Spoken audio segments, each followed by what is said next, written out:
higher in mid-morning trade. Markets in Europe are mixed this hour. Gold is trading at $2,618. Platinum $958. Let me repeat that. Platinum $958 per ounce, and the price of Brent crude oil at $74.58 a barrel. When self-made billionaire Wilton Knight rescues police detective Lieutenant Michael Long after a near-fatal shot to the face, he gives him a new identity and a new name, Michael Knight. Paired with the unique Knight Industries 2000 aka kit, they are brought in during situations where direct action might provide the only feasible solution. Kusazo Shuba and Michael Knight and Kit are ready to rise to the occasion. Channel your best retro with Knight Rider, weekdays at 12 p.m. only on S3. Open up. Durban's vast and warm ocean is our gold mine.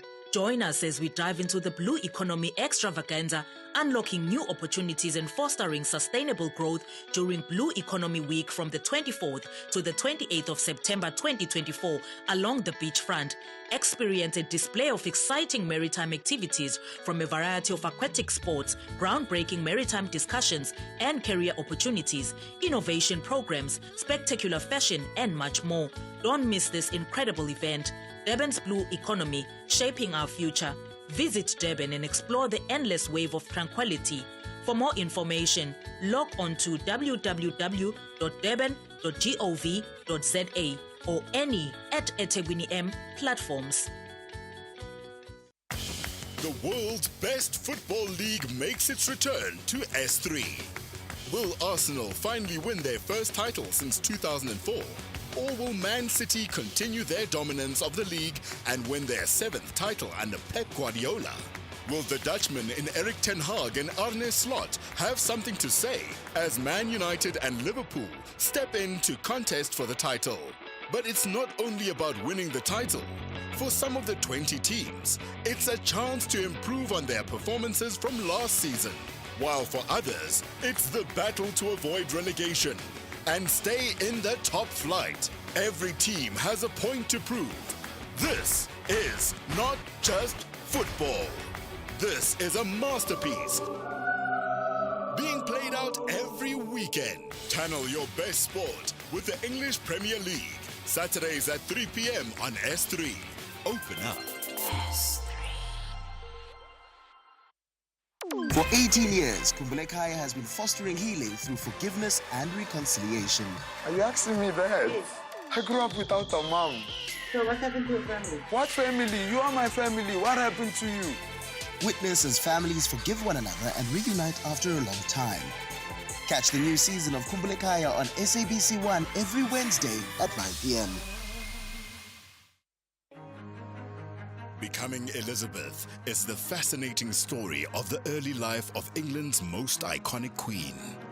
With no clear heir, the death of King Henry VIII sets into motion a dangerous scramble for power. Elizabeth's fascinating and factual journey to secure the crown is filled with scheming, betrayal, and illicit relationships that threaten to bring forth her demise. At a time in which every man or woman of the court is on the wheel of fortune, which may take them to a position of great power one moment, or the executioner's block the next. Channel your inner royalty with Becoming Elizabeth, Saturdays at 9:30 p.m. only on S3. Open up.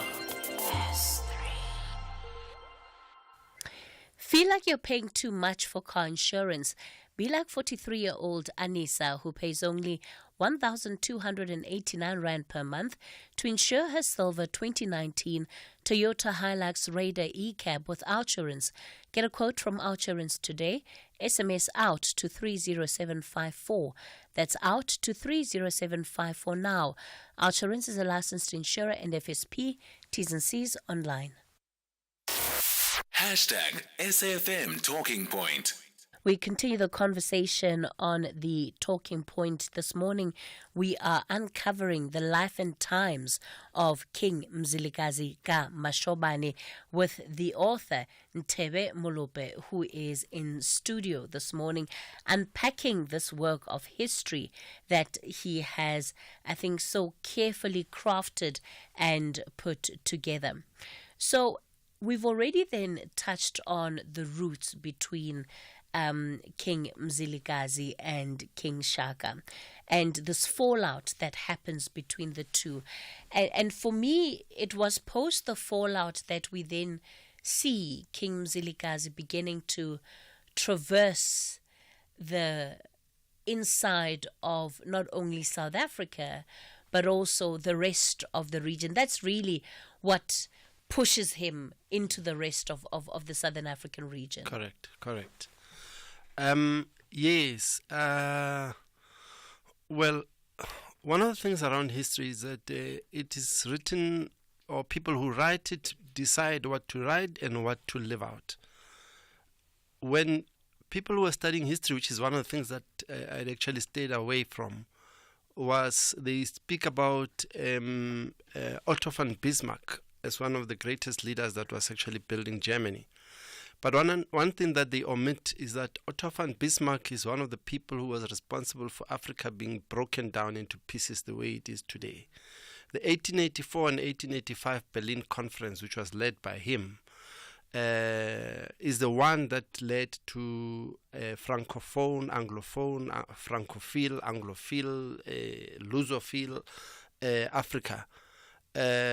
Because at the time when Mzilikazi moved, there was no such thing. It was way before 1884, because Mzilikazi passed on in 1868.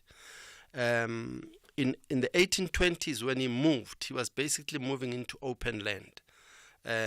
We later got to know the place as Mozambique and as Eswatini, South Africa, but he was basically moving into those lands which are part of one country, which is how he would have seen it. And basically, he was pushing and finding, because you see, one of the things that I speak about is the question of warriors, in that Mzilikazi is seen as a bloodthirsty person by some authors that write about him.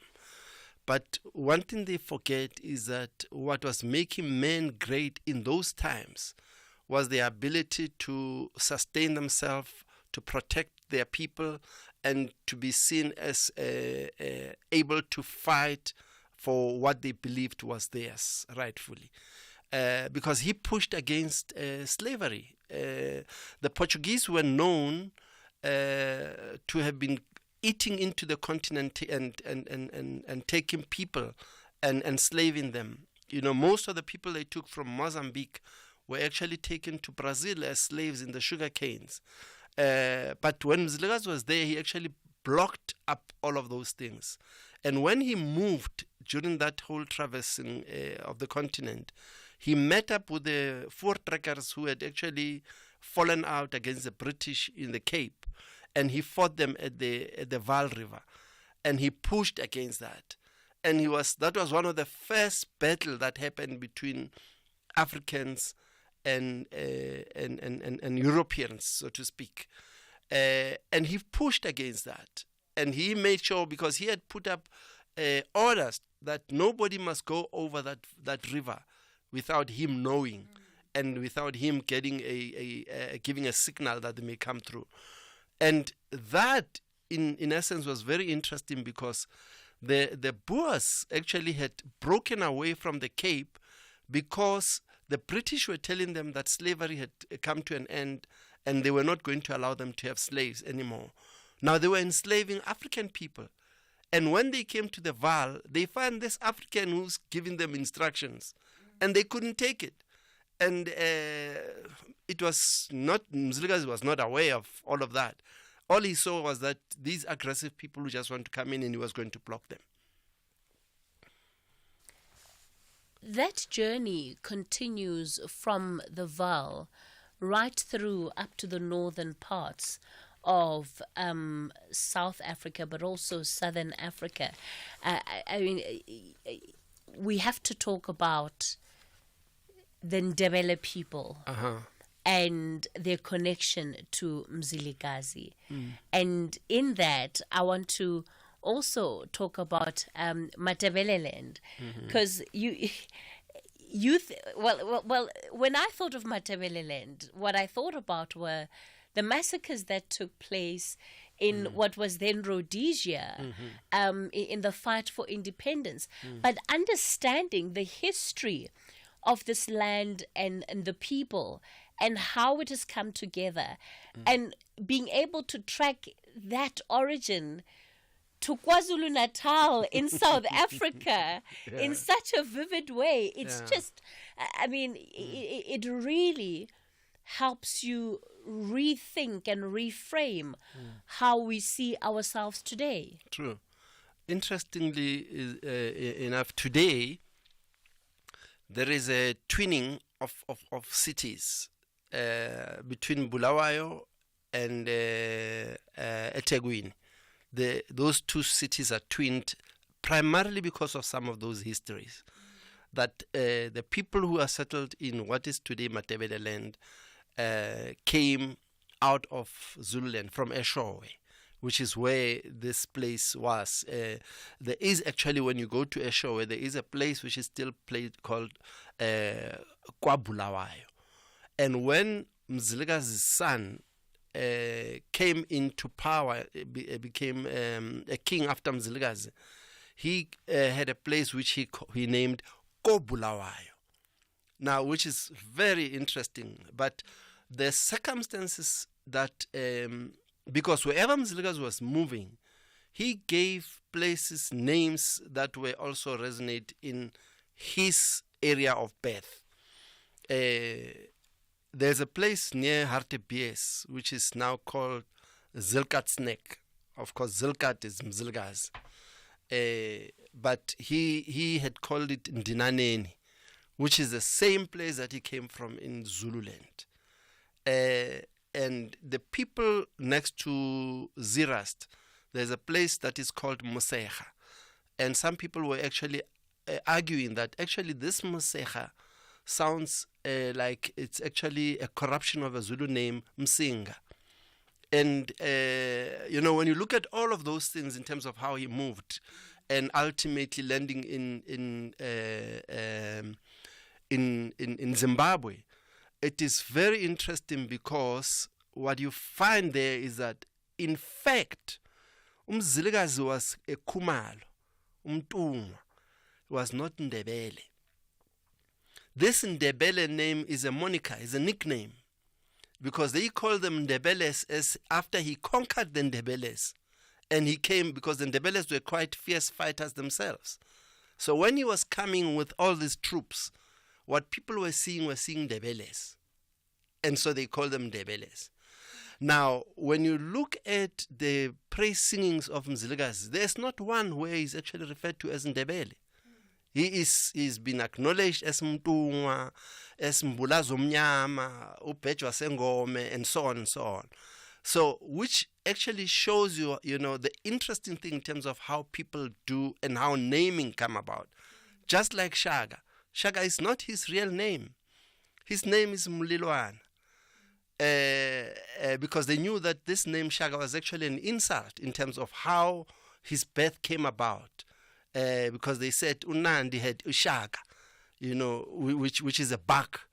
And so they didn't want to call him like that, which is why every time when the praises of Shaka are actually of Umlilwana, Ilembe, many other names that he's being referred to, but not Shaka, because that's seen as an insult. But interestingly, you find here Matebele, and in fact, one of the things that I've done, if you look at it very closely, is that when the English people wrote the name Matebele, they wrote it incorrectly.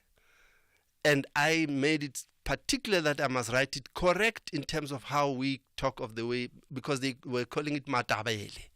And I specifically make sure that it is Matebele, because that's how we know it as people who are of the Sotho-Tswana language. What does it mean for Matebele today?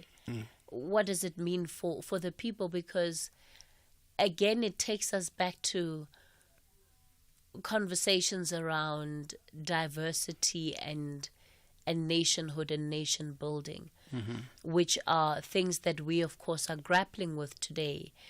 But again, when we trace some of these histories, we see how things have played out in the past. And Mzilikazi forming this nation that is comprised of all of these different cultures.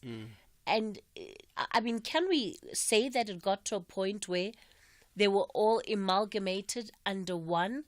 What did the conquering of the Ndebele by Mzilikazi mean for the Ndebele people themselves? There is still some heaviness in the hearts of some of the people. The Ndebeles of Mapena, for instance, in current the areas of Kalinen, coming even up to Valmanstad, because that's where Mzilikazi traveled. He traversed all those areas, even up to Mamelodi East, which is where the some of the Ndebeles still resonate. The heavy-heartedness comes out of the fact that they say that Mzilikazi took his children, took the children of Amandebele, of the kings, and he traveled with them. And so he weakened that kingdom forever. Because you see, the Ndebele people had been one up until a point where the sons of the surviving Ndebele king, Msi or Muzi, depending on how it is been pronounced, only after him then they got to be splits. Hence, I mean, there was even a commission that was made by the Nhlapo Commission during Thabo Mbeki's era in 2008, which was investigating this thing of the Manala Nzunza, which are descendants of Msi. Now, those are the people that Mzilikazi had actually conquered and captured the Ndebeles and moved on with. And so they feel that Mzilikazi was not a king, but rather a warrior. And because they were Ndebele kings that he found at that time, Umakotongo and Sibindi, which were the people that he conquered. So you can see that is still sitting very uncomfortably with them in terms of how this history has been interpreted. But which is why within the book I made sure that I actually cover the groups of the Ndebele people to be able to be understood properly. Because up till today, there are places which are, which have been changed in terms of the meaning of the word Ndebele for some reason. For instance, there is Pulungwane, which is Ndebele where people settled, which we know as Polokwane. There is Mkombani, which we know as Mokopani, which is where all these Ndebeles had actually been moving and settled, and which were hundreds of years before Mzilikazi came. And so the understanding of this in terms of how we are knitted as one, as different people, you go to Northwest, there's people who are called Batlago. And Batlago, they themselves say that we are actually descendants of Bamatlangu, who are the same Matlangus who are coming from part of southern Ndebele. And so you see basically how all the African people, I say somewhere in the book that African people must be seen almost like a concertina. They move apart, they come together. And it is the interpretation of all these histories and the understandings. That's where you actually understand and see that we are actually one. I was going to say, it does bring a new meaning to the phrase of being one, that we are a lot more united than what we think. And I'll go back to your example of eThekwini and Bulawayo, that you have people in these cities whose lineages are directly related to each other. Absolutely. In a way that, Absolutely. you know, that cannot be denied. And so as we, I do want to bring in our listeners into this conversation, and I'll give them a chance in a moment. But perhaps for me, then, my question for you is, given how polarized and how divided we have become, including as a region, what do you think the importance of these histories are, and what are the lessons that we can take from them today? Yeah, we you know, this whole notion of people saying they are pure this and pure that, you can actually see that it just does not apply.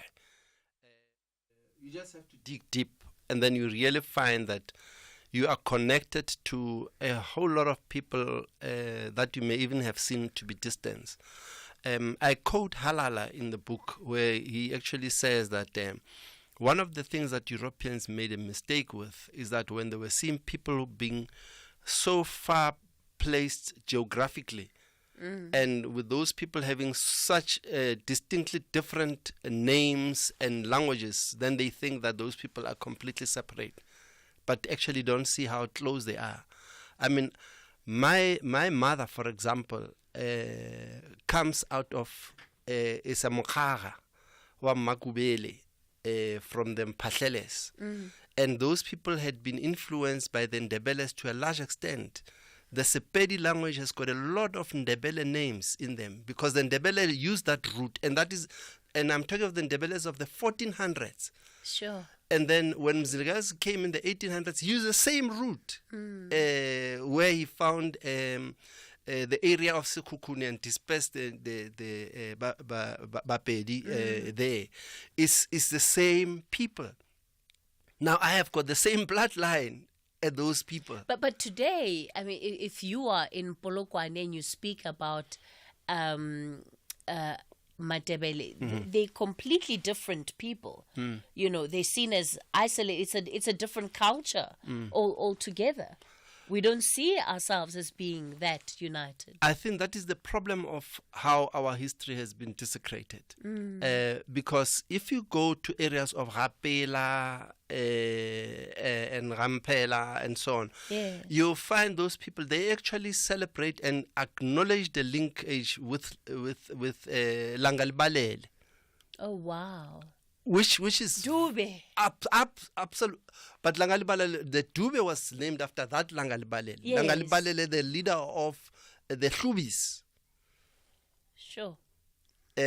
So they know, but that is only basically in the traditional houses who know that, and that is because our history is not taught to that level. You know, one of the authors, Klo, who had been doing a lot of interviews in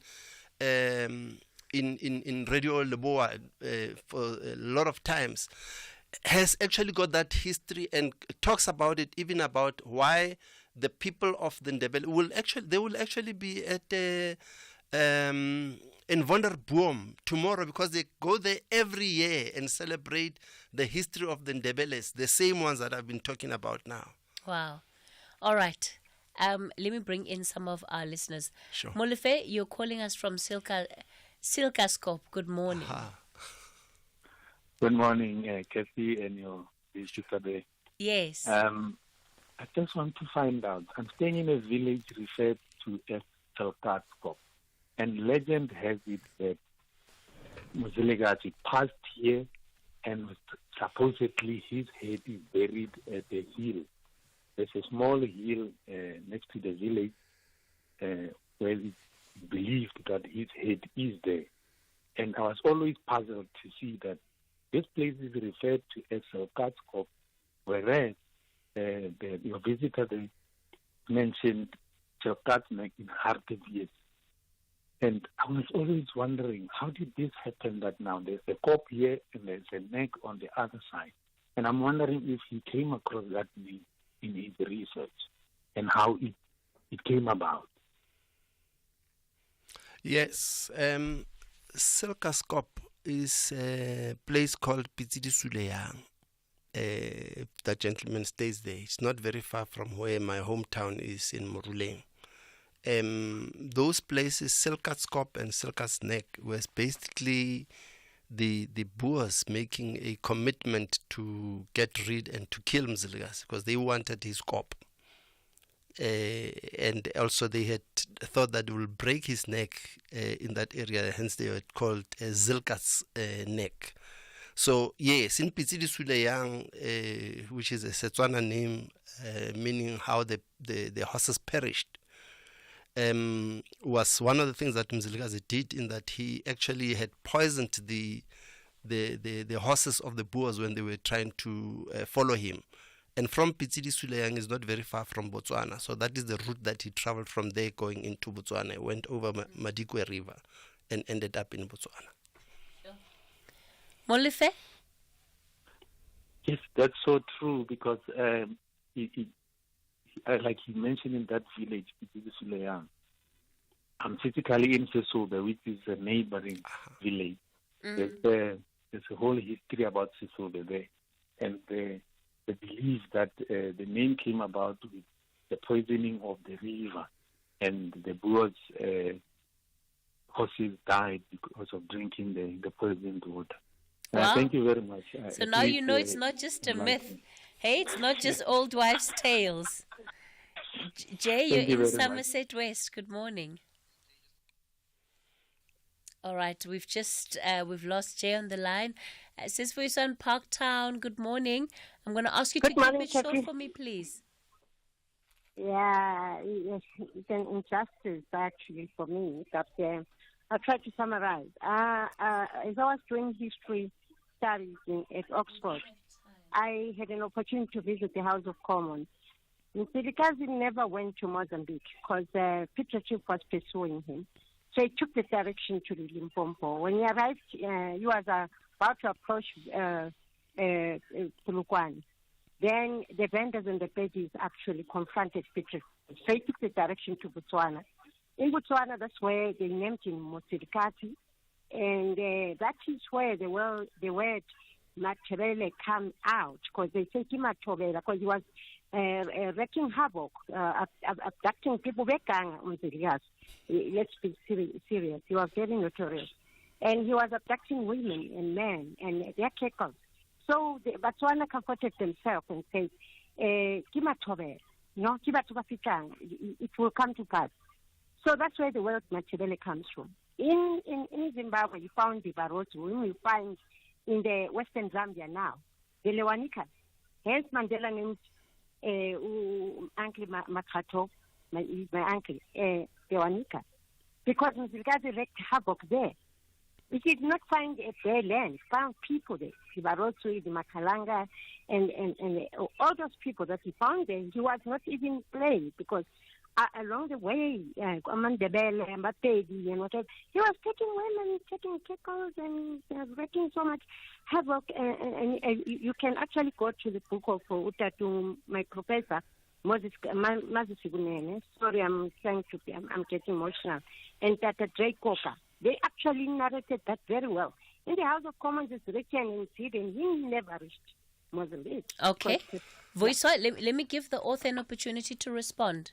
I don't know if Voisa is aware of a place in Eswatini next to the border with Mozambique, which is called Mzilikazi, which is along the path that Mzilikazi traveled after he left the northern, what is now northern KwaZulu-Natal.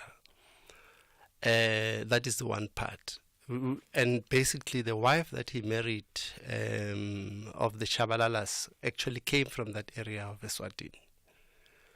The second issue is that Mzilikazi was blocked by Makololo in Zambia.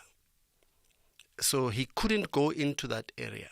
Those people of Barotse, I actually stayed with the great-grandson of the Lewanika when I was doing the research. I stayed with him in Mangus. And I was taken to the area which is called Matebele Plain, Lebalala Matebele, which is where they blocked him off. And that's how he couldn't go into further part of northern, into Zambia. So he had gone past in Botswana. That he captured women and and men and cattle is true. Remember, this man was referred to as a roving warrior, and the roving kingdom was moving from place to place and capturing and actually making up what was called a defensive state. All right. I'm going to pause you there because there's still quite a bit for us to get through. We'll wrap up this conversation on the other side of the 11 o'clock news update.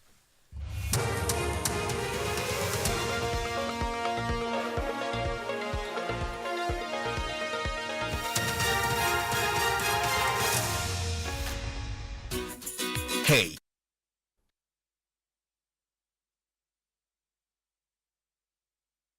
The top stories this hour, another warning from the Weather Service and a missing hiker found dead on Table Mountain. A very good morning to you. The Weather Service says authorities should do more to ensure that members of the public heed its warnings to prevent loss of life. This after heavy snowfall caused major disruptions in provinces including KZN, the Free State and the Eastern Cape at the weekend. Some motorists were forced to spend 2 days in their vehicles after heavy snowfall blanketed the N3 highway between Warden in the Free State and Tugela Plaza in KZN. Authorities in KZN have confirmed that a woman has died of hypothermia following the inclement weather conditions. The Weather Service has advised the public to constantly check their weather reports to avoid being caught in dangerous conditions. Earlier, the Cooperative Governance Minister Velenkosi Nihlabisa conceded that the extreme weather conditions in KZN made it difficult for the government to effectively respond. He says, in future, there must be protocol in which the government can close the roads when there's a warning of extreme weather reports. The lesson that we learned, you need to develop a protocol now and inform people in advance that we will give a warning that do not travel and we will close the roads so that people know in advance that even if you do not heed the call of the warning, but there will be no road open. But to close the road, you need to develop a protocol. You can't simply just close the road instantly. A woman who went missing while hiking on Table Mountain last weekend has been found dead. Sandpark says the hiker left her accommodation on Saturday afternoon and her friends reported her missing after not hearing from her. Her tracking app also did not update when she left the residence. Sandpark says that an aircraft deployed to search for the woman spotted her body. Police are investigating the circumstances surrounding her death. President Cyril Ramaphosa is expected to address the UN General Assembly tomorrow. He's leading the South African delegation to the 79th session of the Assembly in New York. Kayalihle Khumalo reports. President Cyril Ramaphosa is set to focus in New York on a number of issues, such as the maintenance of international peace and security, implementation of the 2030 Agenda, the upcoming climate change talks in Baku, Azerbaijan, financing for development, and pandemic preparedness. He will also take part in the UN Secretary-General Summit of the Future, which is expected to adopt a pact for the future. Ramaphosa will also engage with business leaders as part of attracting foreign direct investment in the country. The president will be accompanied by several cabinet ministers, including International Relations and Cooperation Minister Ronald Lamola. Kayalihle Khumalo, SABC News, Johannesburg. And Ukrainian President Volodymyr Zelensky is on a visit to the U.S. It's his latest phase of a campaign to persuade Western powers to allow his country to use long-range missiles to strike targets deep within Russia. In a video message recorded during a flight to Pennsylvania, Zelensky said there was a lot at stake. We are now starting a visit to the United States. This autumn will decide what will happen next in this war. Together with our partners, we can strengthen our positions as necessary for our victory, for our common victory, for a truly just peace. The top story at 11, the Weather Service says the authorities should do more to ensure that members of the public heed its warnings to prevent loss of life. For SAFM News, Kimudupima Khalemeli. Think bigger than just a banking partner. Think a team of specialized experts supporting you to make better financial decisions to enable your growth aspirations. Think a strategic partnership providing indispensable advice to help you make the right moves. Think bigger. Think Nedbank Commercial Banking. For more information, visit nedbank.co.za. See money differently. Nedbank. We're a licensed FSP and registered credit provider. Attention all caregivers of children. Are you and your children's vaccinations up to date?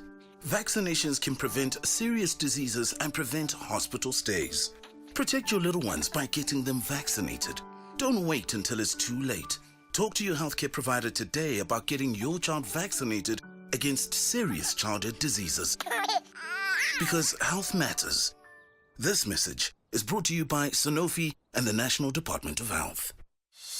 Channel Heritage Day your way on Afternoon Express on Tuesdays at 6 p.m. only on S3. As Chef Ruben Riffel braais lekker curried lamb skewers, we rock our traditional regalia, and Jules Harding of Good Luck celebrates her daughter Skylar's first Heritage Day, and it's orange malva pudding for dessert. That's Afternoon Express this Tuesday at 6 p.m. only on S3.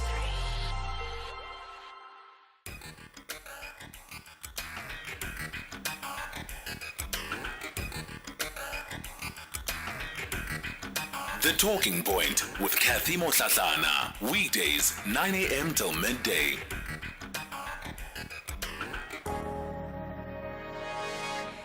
We continue the conversation on the Talking Point. Welcome to the third and final hour of the show this morning, 8 after 11 o'clock.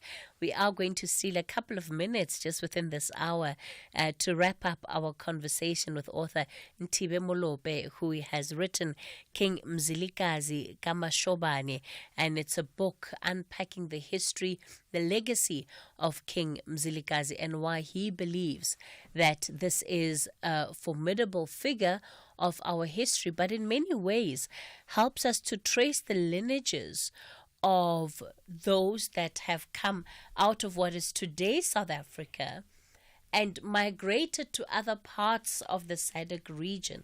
And it's also a story, really, I think, of how interconnected we are, regardless of whether we choose to see it that way or not. So, Nthibe, you were responding to Vuyiswa before we went to news. I mean, the contributions I'm getting to this conversation are actually quite insightful, and we'll take some of those voice notes and I'll read out the messages shortly. Yes, thank you, Cathy. The issue is that Vuyiswa quoted Mazizi Kunene, whom I have also quoted in the book, who speaks about the way in which Mzilikazi broke away from Shaka and so on. The notion, and which is a problem generally within our history, is that we need to look at the historicity of issues with regard to how history has been presented. And we must take the time to look deeper into it, because truth is that the interaction between Mzilikazi and Piet Retief, I really have to find that part where there were intersection between the two, because Piet Retief was being sought by the Voortrekkers to be one of the leaders. Remember, the Voortrekkers themselves were not a united group. They left the Cape. They were Trek Boere and the Voortrekkers. Now, the Trek Boere were basically people who wanted to just move anywhere as and when they wanted to. And they had this problem. Even at the time when they were going to chase Mzilikazi out of town in 1838, they went there. Some of them had to actually put red duke so that they must be identified and be seen as not being part of the whole united front. So they were divided themselves. And the reason that they managed to ultimately attack Mzilikazi was because Mzilikazi was weakened by Udingan. Dingane attacked Mzilikazi 3 times. And it was after the first attack that the Bure decided that, no, actually this guy can be conquered, because they were scared. They did not want to venture into attacking Mzilikazi. And when some of his warriors had gone north, almost into Zimbabwe at that time, long before he actually went into Botswana, he had people going right north, and so he was left with a scratch number of soldiers, and Dingaan attacked him. And immediately after Dingaan, that's when the Voortrekkers attacked him. So he was weakened at that stage, basically. So now that he actually went into Polokwane, the traces of where he went are very clear. He went through what is today Middleburg, where he built what was Ekupumuleni, which was his first settlement. And then he went and he attacked in Lesotho. And he went, because he was looking at fortifying his army. It was, to say that he was naughty, I think is a bit disingenuous. And we may find ourselves following this track and the way in which history has been presented to us. Because Mzilikazi has been said to be a bloodthirsty person who was taking children and tossing them into fire. But when you talk to people on the ground, they will tell you that Mzilikazi actually conquered their children from the royal families, because he knew that if he conquers children from the royal families, those families will be scared or will be very cautious about attacking him, because then they may end up attacking and killing their own children. And so, which was a tactic that he actually applied in so doing. But does that not make him even more bloodthirsty? Well, in terms of this notion of gratuitous blood spilling is something that I am rebutting. I'm saying he actually, as a way of ensuring that he could actually move with this, because he was a roving kingdom, and he had to find a way on which he can actually protect it, but did not necessarily get to kill people for the sake of killing, which is what... But destroyed so many kingdoms along the way. Well, if we look at what happened with how people were living that time, how different is that from what Ushaka did? How different is it from what Uzwangendaba did? So it did not make him an exception, but it made him a person who actually complied and did what was happening during that time. When people talk about Attila the Hun in Europe and what he did and how he conquered people, interestingly, when they look back and they look at Mzilikazi, they look at him as a bloodthirsty person, but they do not look at what was happening, what were the circumstances. I talk about Mfekane quite a bit. Yes, you do. Yes, and you do. That Mfekane, like Coben, who was now been refused to get his PhD because he wrote as Mfekane, and he was actually exposing what Mfekane really was. That was the capturing of slaves, which was now being presented as black people fighting amongst each other for no reason. I want to play some WhatsApp voice notes for you. This is a question.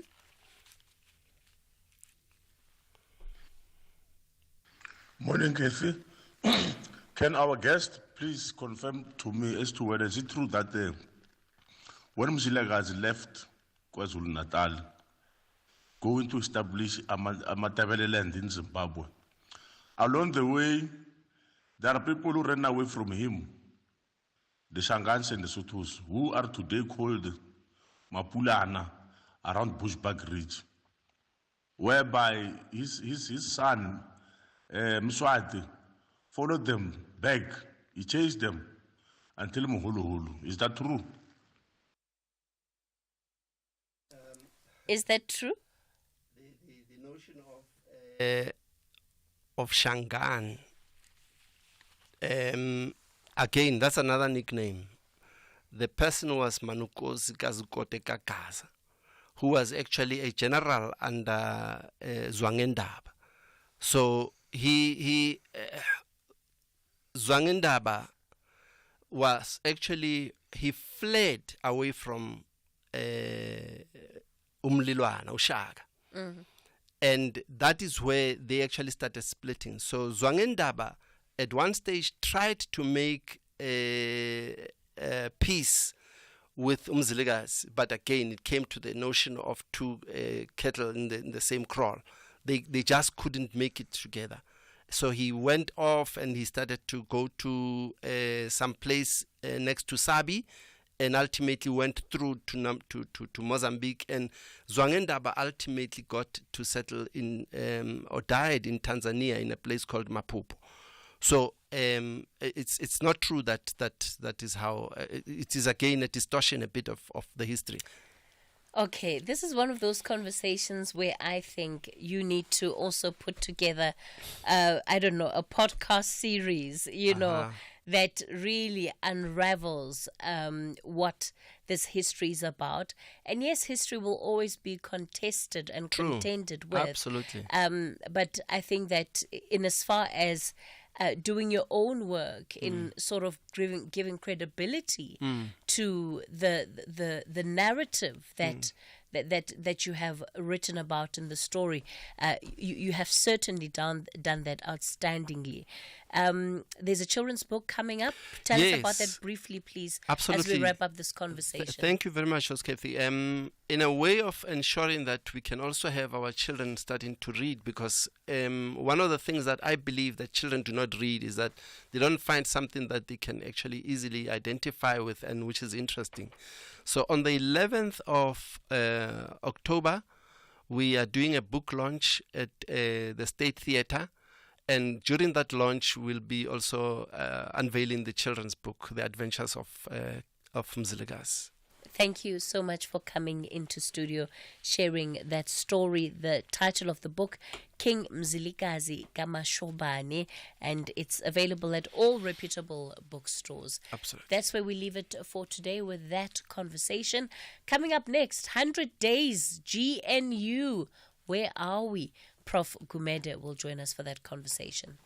Africa Chibembe. As trees and flowers blossom, the nation gets brighter and excited for sporting action.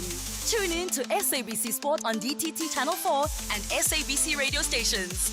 Also available everywhere for everyone, always on SABC Plus and SABCSport.com. SABC Sport celebrates the nation's diverse culture and heritage. Happy Heritage Month. Proudly brought to you by SABC Sport. For the love of the game. Ask me how I know that 50% of car claims are pre-approved instantly. That's because I was one of them. Yeah, they got my car back on the road with the first repair. I submitted my claim on the ANG app. I didn't even have to call. Auto & General is proud to be recognised as South Africa's best car insurer by Forbes and The Star for short-term insurance. Isn't it time you switch to award-winning cover? Visit autogen.co.za. Auto & General, never not there. ANG is a licensed non-life insurer and FSP. T's and C's online. Weeknights on S3 are anything but ordinary. BBC Primetime brings you the best of British television from 9 p.m. till 11 p.m. Open your mind to Life on Death Row, Thursdays at 9 p.m. and Resistance in a Hostile Environment, a 3-part documentary showcasing turning points which would go on to define race relations in the UK for a generation. Thursdays at 10 p.m. Wind down your weeknights with The Outlaws, Fridays at 9 p.m. and explore the world's most dangerous roads at 10 p.m. Channel your best entertainment with BBC Primetime, only on S3. Open up. S3. The Talking Point with Cathy Mohlahlana. Weekdays, 9 a.m. till midday. Yeah, our previous discussion is a classic example of so much to unpack and yet so little time. I do apologize to so many of you that, of course, have shared your own accounts that show just the deep knowledge that you have of our history in the country, and I apologize for not being able to read all of the messages that have been so very clearly thought out and very well articulated. I really, really sincerely do, but I have shared some of the reflections that you have shared with the author. All right, to then get into our final conversation, 100 days of the Government of National Unity. Professor William Gumede is the founder and executive chairperson of the Democracy Works Foundation. Prof. Gumede, good morning to you. Thanks for your time this morning. Good morning, and good morning to listeners, and thank you for inviting me on the program. We started off with GNU, not really knowing what was left from right. Yes, today we might still have a court case that is challenging the use of the term Government of National Unity, but certainly 100 days, it's 3 months. What is your sense of this 3 months so far? How would you describe it? Yes, no, thank you for the question. Normally we talk about 100 days when a new government comes to power, and there's a reason why I want to say 100 days, because normally that is when a government puts in place its systems and one gets a sense of where it is going. And also where the government tries to get its first couple of early victories, because it's always important to get that first victories in 100 days. So, having said that, I think they're in a good space. For me, just a Government of National Unity is certainly the best for South Africa right now, because we need inclusive governance. We've struggled the last 30 years, has been topsy-turvy. The last couple of years under the ANC majority government has not been good for the country.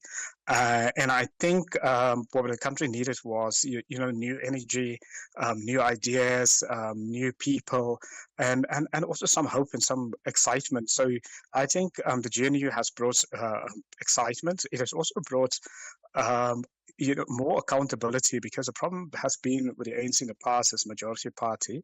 The party was not accountable because people kept voting for it unquestionably, and once a country is in that space, a governing party or leader will never be accountable.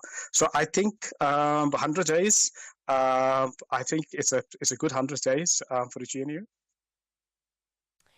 Do you think, though, that there has been that sense of congruency, especially when it comes to the low-hanging fruit and the easy wins that you talk about? Because if nothing else, one has gotten the sense that, yes, this is a government of national unity, but often it comes across as still being a marriage of inconvenience among the partners, that they're in it, but they actually wish they weren't. Coalitions of this type really is coalitions of inconvenience. It is the nature of the game.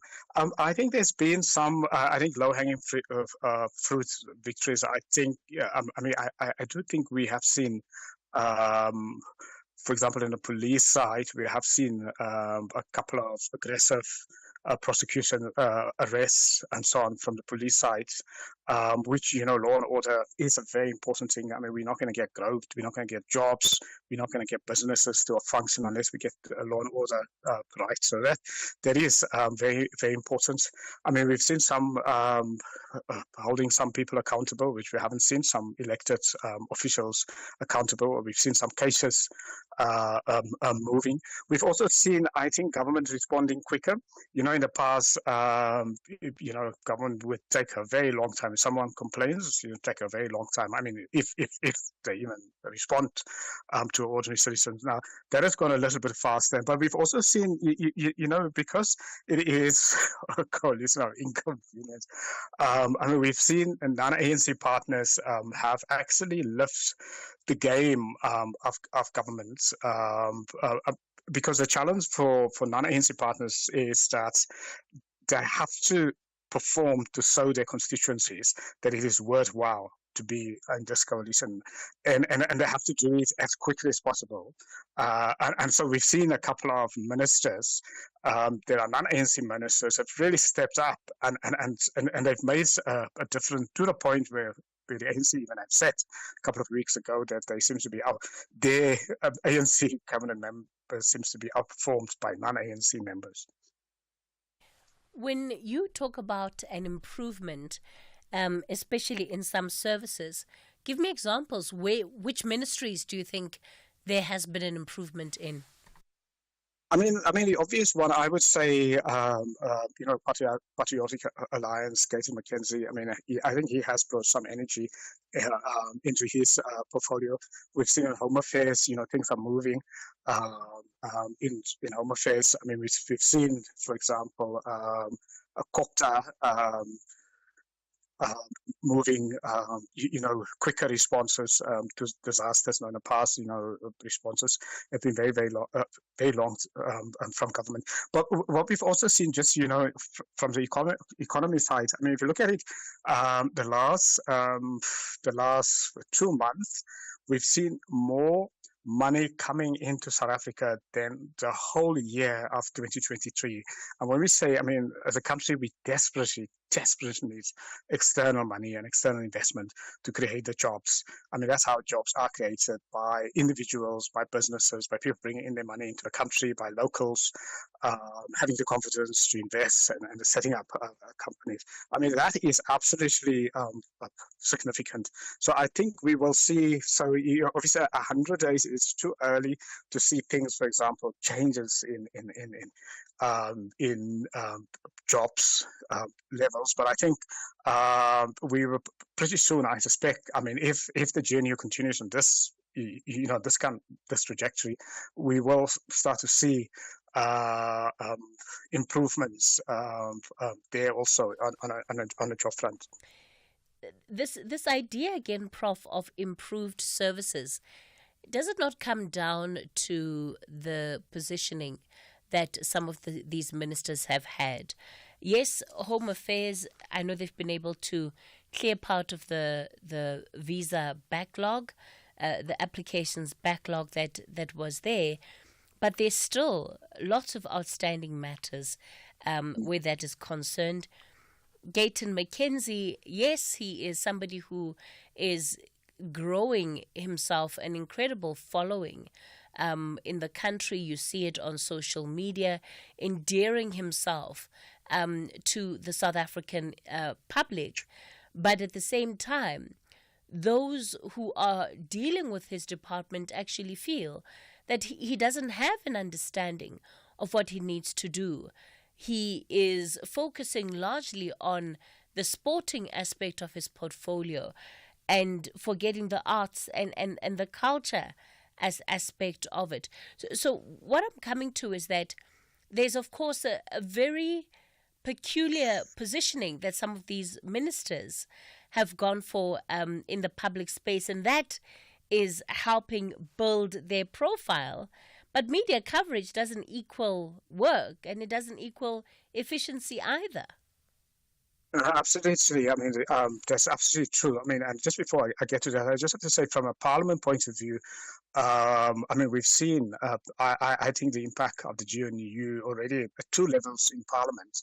I think Parliament has now become much more robust, much more competent, much more alert, and much more responsive. If you think about it, I mean, the last 2 cycles, the last 2 parliamentary cycles has been terrible for Parliament. I mean, it's been the worst, actually, in a post-1994 period in Parliament. I mean, the most bills, for example, have been rejected by the Constitutional Court as unconstitutional, and so on. And the previous parliaments have been unable to hold the ANC government and executive accountable. I think now what we've seen, there's really robustness in Parliament.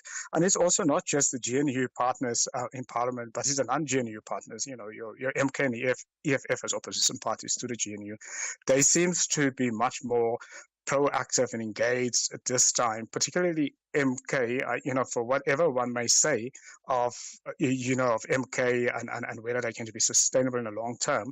But, they brought in some people into the opposition benches that have a lot of technical skills. And we've already seen how they have they brought in fact-based scrutiny of some of our policies. So that, on that hand is also important. Now, Parliament is important. People, we always talk about state failure, but state failure can only happen if we have parliamentary failure, if the Parliament doesn't hold accountable, a government accountable. So I think from that level also, so one have to look at it holistically. So let me come back to in terms of all right, Prof, in the cabinet now. I'm going to pause you there. We'll continue with the conversation shortly. It's time for your latest news headlines. Thank you very much. And with the news headlines, good morning. Action SA says the city of Joburg should focus on the delivery of basic services instead of joining in the public participation of changing the names of roads. The Weather Service says authorities should do more to ensure that members of the public heed its warnings to prevent loss of life. And the Israeli army has launched a renewed barrage of airstrikes against Lebanon's Hezbollah movement after identifying what it said were plans by the Iran-backed group for a large-scale rocket attack in northern Israel. Details of these and other stories coming up at 12.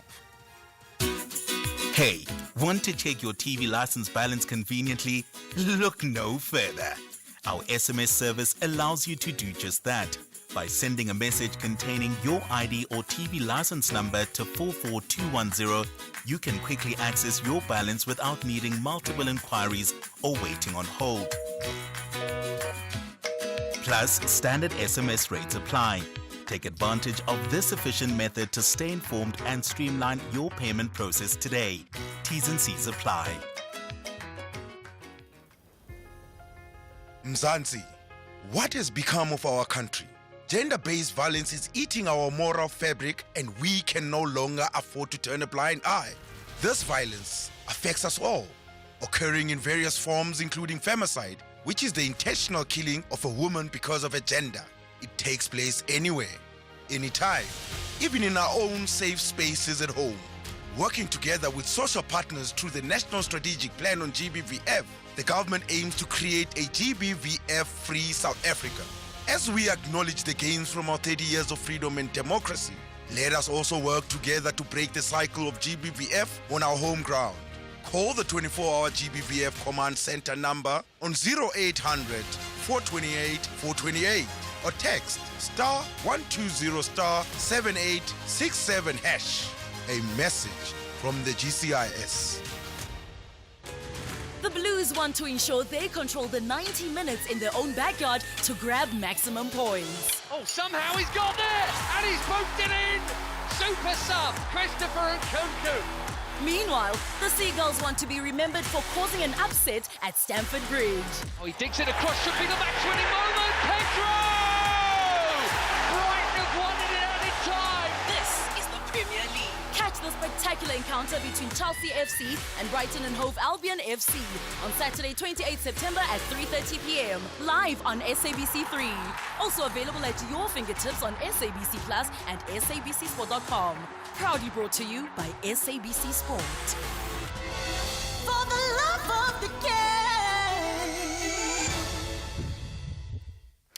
Tune in to catch the rebirth of Muvhango's new season on SABC2 every Monday to Friday at 9 p.m.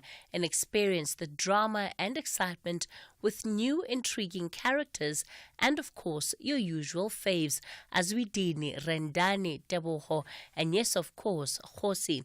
It's a renaissance of new beginnings, love, secrets, and betrayal. Remember, that's every Monday to Friday, 9 p.m. on SABC2. Are we ready for a real conversation? SAFM, leading the conversations that move us. We continue the conversation on the talking point. We're looking at 100 days of the Government of National Unity.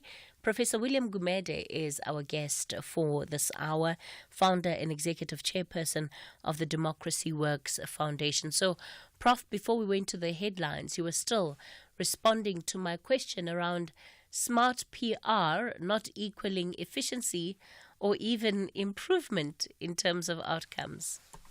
Yeah.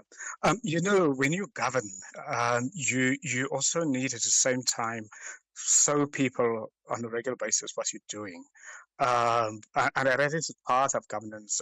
Yes, it's smart PR, but it is an important part these days of governance to show people what you're doing. Of course, you have to do something because you can't sell doing nothing.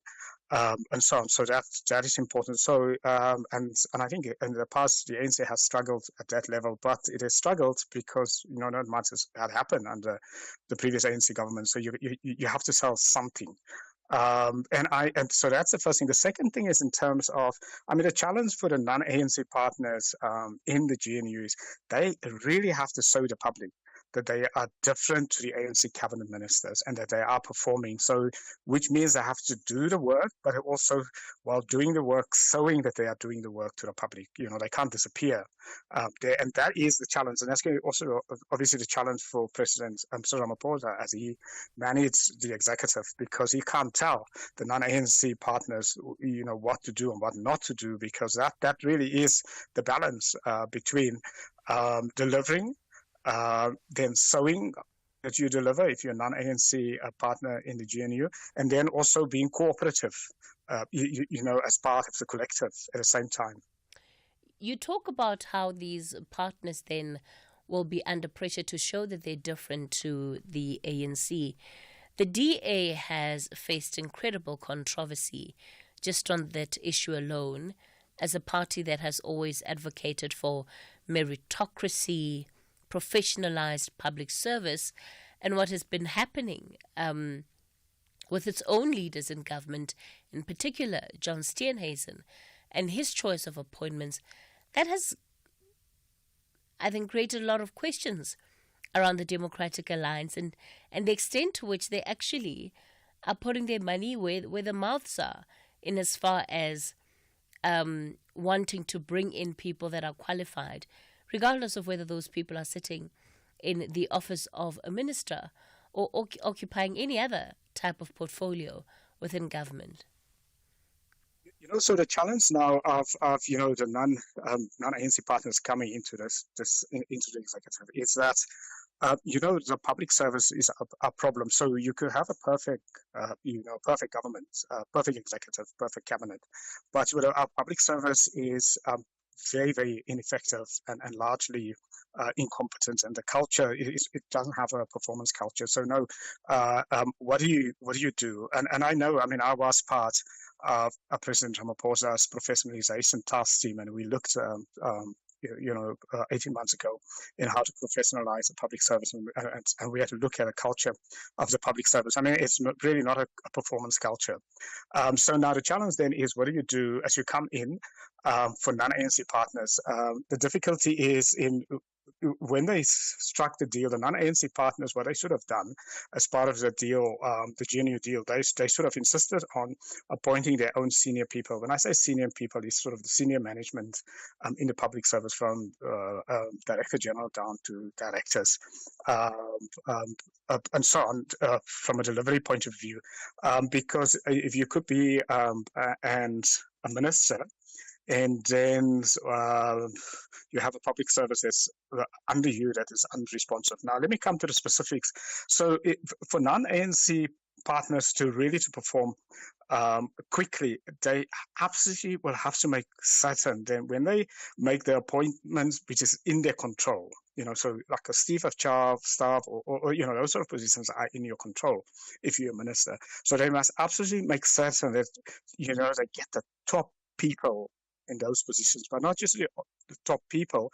But if you, for example, let's say you're a party like the DA and you're under criticism from people that maybe your top tier leaders are not representative of the country. So then you also have to find a balance in when you make your appointments to get members that will be diversified, and also, but for me the important is you have to get competent people in there, and if you don't and not only competent people, but also to get people that are not controversial, because when you govern, if you're a minister, and particularly if you're a new minister, you want to appoint people that won't distract from governing.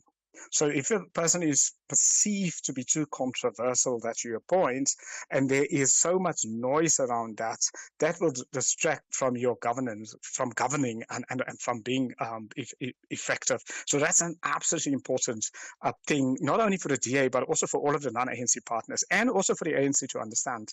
For ANC ministers also, it is very, very important in the important that the appointments that are in your gift, that those appointments you make of like really competent people to help you and guide you and make you look better.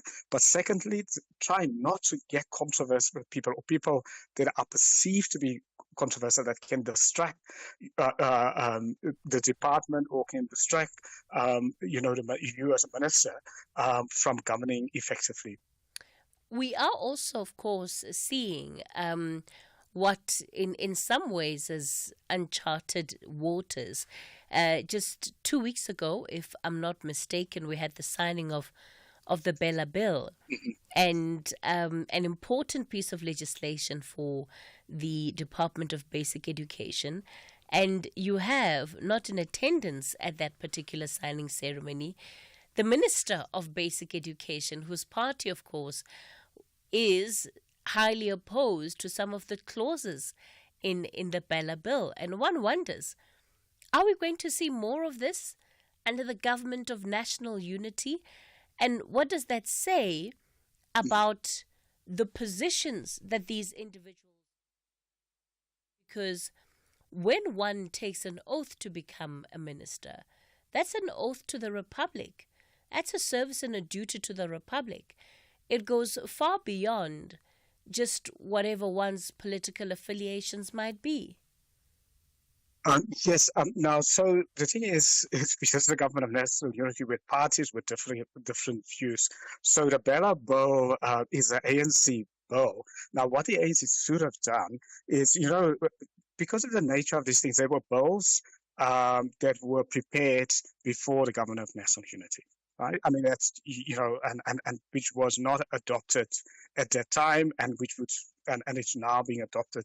So what the ANC should have done as a responsible party and a majority party in the GNU to take some of those bills that could be controversial and open it up for discussion among its partners. That's how a coalition government work. If there is bills that precede the GNU, and which everyone knows their differences around that bill should have been kept on hold, and then there has to be a discussion around it.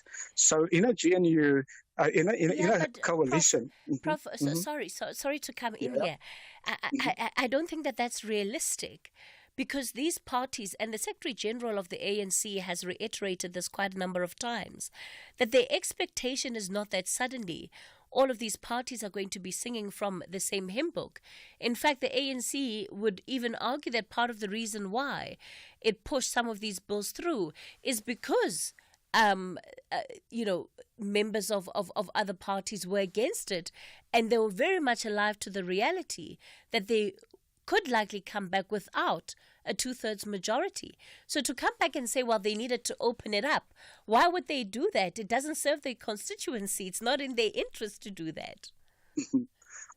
So the principle and the key part of the agreement of the GNU, the core principle is consensus decision making.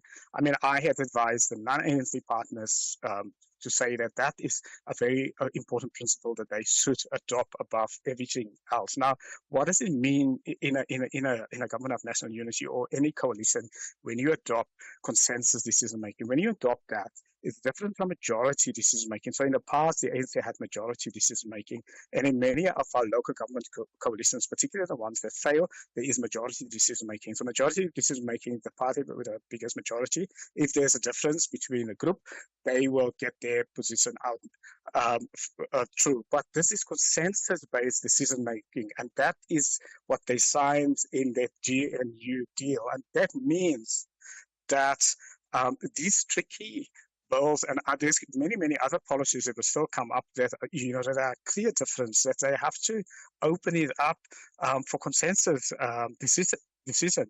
Because what is happening now, it is it does seem almost like the ANC appear to govern as if it is a 50-plus party. It is not a 50-plus party anymore. And secondly, that it can still do majority decision-making. We need agrees in the GNU to have consensus decision-making, which is different from majority decision-making. All right. Well, if consensus is the name of the game, then we're still in for some very turbulent times. It's just the Bella Bill. I mean, once it gets to the fireworks with the NHI, then it's really going to be a showdown. And again, these parties are so diametrically opposed on some issues around policy, and it'll become more and more pronounced as, of course, they have to then do the work of running this country. Prof. Gumede, we're out of time. Let me thank you for your input today on 100 Days of the Government of National Unity. He's the founder thank you for having me. And executive chairperson of Democracy Works Foundation. That's where we'll leave it on the talking point for this morning. The show back again with you tomorrow between 9 and midday. And of course, it's Heritage Day, so please do have yourselves a lovely, lovely public holiday. The Blues want to ensure they control the 90 minutes in their own backyard to grab maximum points. Oh, somehow he's got there, and he's poked it in.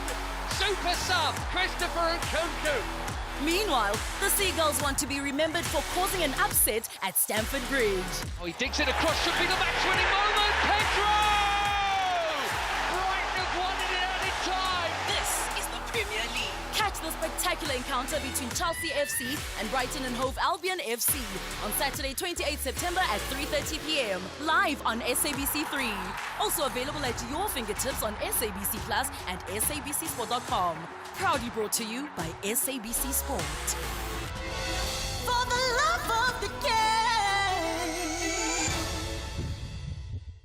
Africa Chibembe. As trees and flowers blossom, the nation gets brighter and excited for sporting action. Tune in to SABC Sport on DTT Channel 4 and SABC radio stations. Also available everywhere for everyone, always on SABC Plus and SABCSport.com. SABC Sport celebrates the nation's diverse culture and heritage. Happy Heritage Month. Proudly brought to you by SABC Sport. For the love of the game. The students are summoned for an assignment to establish who will achieve a distinction of 3 points. This is the Hollywood Bet Super League. Who will conquer the varsity derby? Catch the Mzansi Queens of the beautiful game. University of Port Hare Ladies FC versus UJ Ladies FC on Sunday, 29 September at 11 a.m. Live on SABC Sport on DTT Channel 4. Also available at your fingertips on SABC Plus and SABCSport.com. Brought to you by SABC Sport. For the love of the game.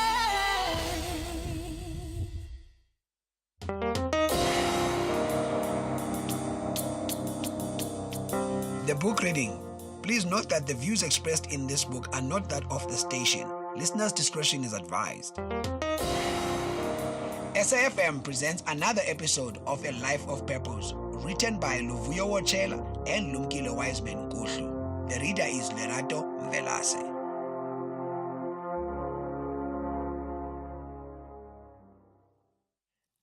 At the time, the most prestigious preparatory course for the PAAB examinations was offered by Charles Hutting. Wiseman registered for this course to further enhance his chances of passing the examinations. In addition, he relied on the experience he had attained as an article clerk and the grounding he had received from the CTA final year program. It was tough and lonely for him. He didn't belong to a study group and did not know of anyone preparing for the same examination. Indeed, he was the only person from Fort Hare who was to write the PAAB examinations.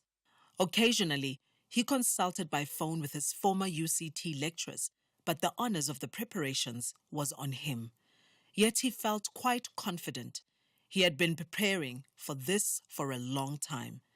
The moment of truth arrived in May 1976, when he had to drive to East London to sit for a 3-day PAAB examination. Hotel accommodation everywhere was reserved for whites. Hence, he could only stay at the Holiday Inn that was permitted to be multiracial for special events. The Red Cross building, not far from the East London city centre, was the examination centre. Of course, I made sure that I was there on time. I must say, there were no surprises. I was really relaxed, and I wrote the exams and felt very comfortable. I'm certain I was the only one who was sure I was going to pass.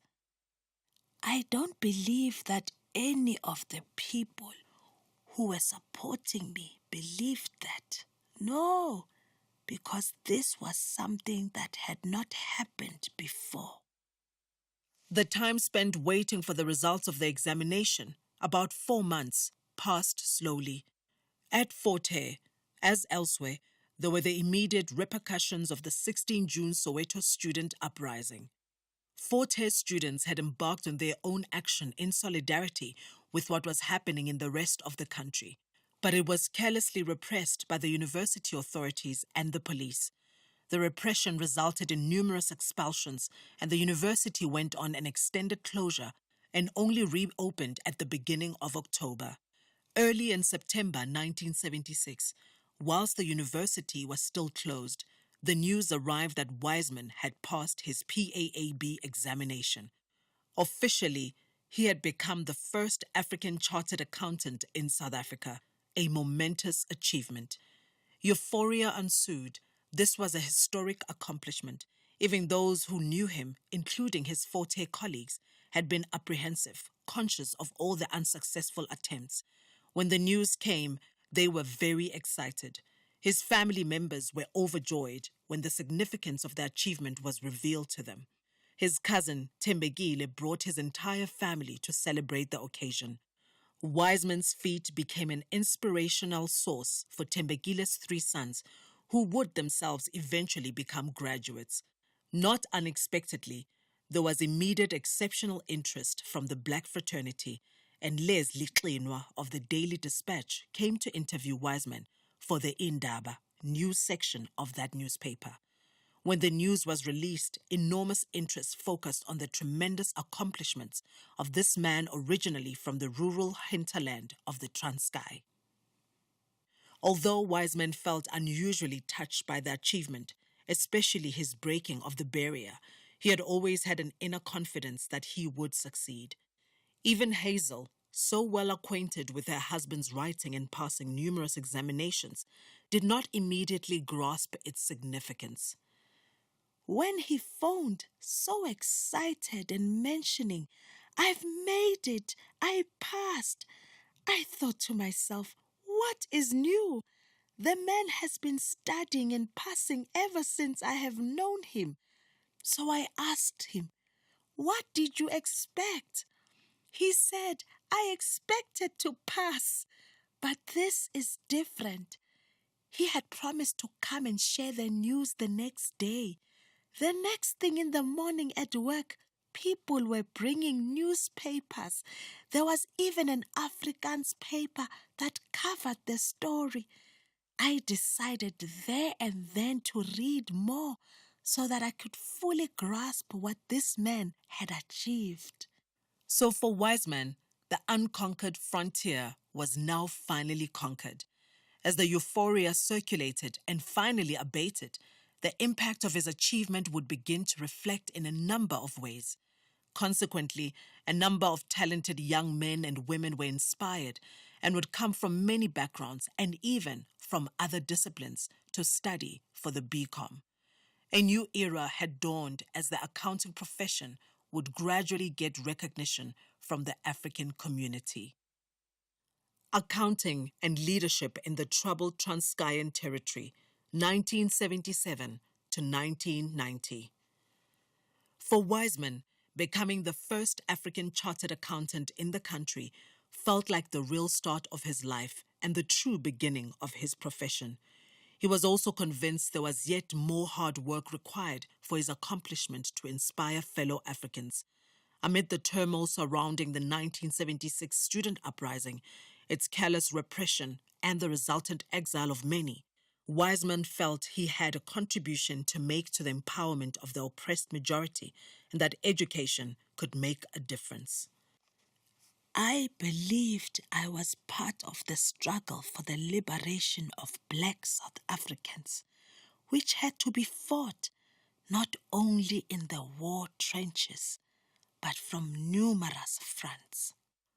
Opportunities for edification under the spurious Bantu education system of apartheid were few and far between, but there was some teaching and learning beyond the officially controlled government curricula.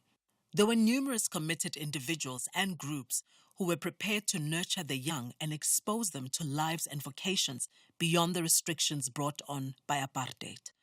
Wiseman was heartened by those who had confronted life's challenges and had succeeded in spite of them. Wiseman had, over time, developed a work ethic that propelled him to success as the first African chartered accountant in South Africa. Now he aspired to groom the next generation of Africa by teaching chartered accounting at Fort Hare. However, the socio-political setting at Fort Hare, increasingly dominated by NP loyalists after the 1976 uprising, was not conducive to this aspiration. The serious ramifications for some students reminded him of his 1963 Lovedale experience. Among many who fled the country and those who faced detentions were the younger generation from his hometown of Tala, and he knew some of their families. He knew he had been taught for many years by White Ntsebeza, the father of Dumisa and Lungisile, who for political reasons were imprisoned by Kaiser Matanzima's government following their expulsion from Fort Hare in 1976. Not only had Fort Hare become intransigent in ferreting out those students it deemed to be politically dangerous, the use of Afrikaans had also affected communications in formal decision-making gatherings and in critical administrative matters. I felt comfortable playing a role model, restoring the confidence of people in themselves, those I taught, and making sure that through education they are better equipped to overcome oppression and so on. And I found myself now working as a lecturer in a faculty where meetings were conducted in Afrikaans.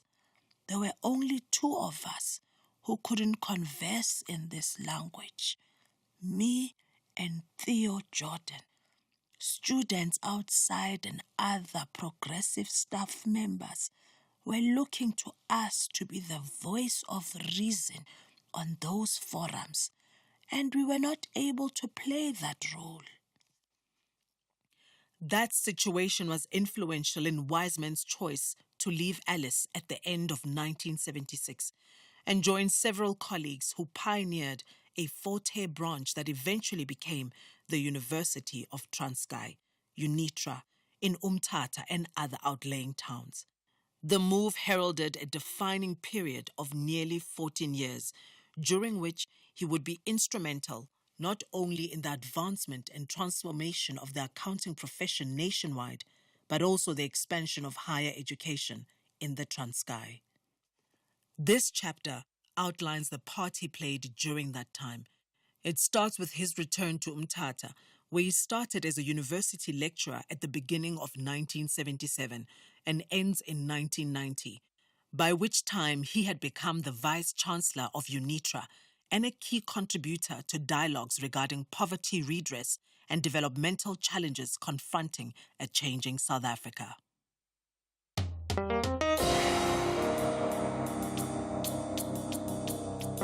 That was another episode of A Life of Purpose, second edition, written by Luvuyo Wochela and Lumkile Wiseman Kuhlu. The book is available online on www.kmmr.co.za, KMMR Publishers, and in all leading bookstores countrywide. It is broadcast on SAFM at 11:45 Monday to Thursday on The Talking Point. It is produced for the station by Vovi Patala, read by Lerato Mvelase, technical production Wiseman Manqele and Nanda Khoza.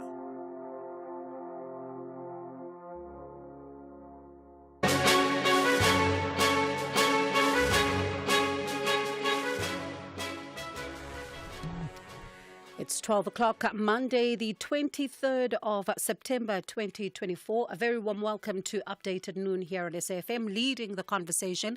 My name is Bongi Wazwane, standing in for Sakina Kamwendo, coming up this hour. So we have been travelling for 26 hours now. We spent the night on the N3 in our car for about 19 hours, and then we got diverted. So we're just coming to...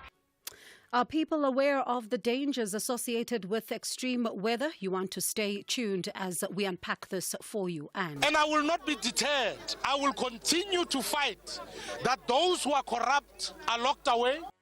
Bossa leader Musi Maimane says he's exposing what he calls job-killing corruption within the Gauteng department. And Liesel is here with sport.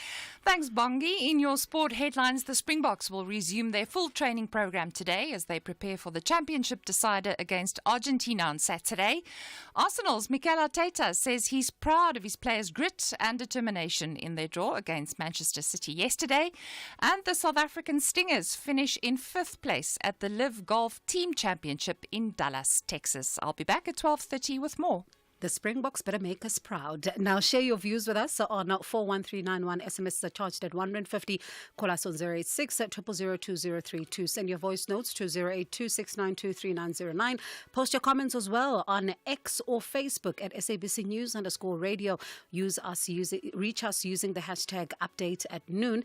All these and more coming up. But first, the news with Mudupi Makhalemela.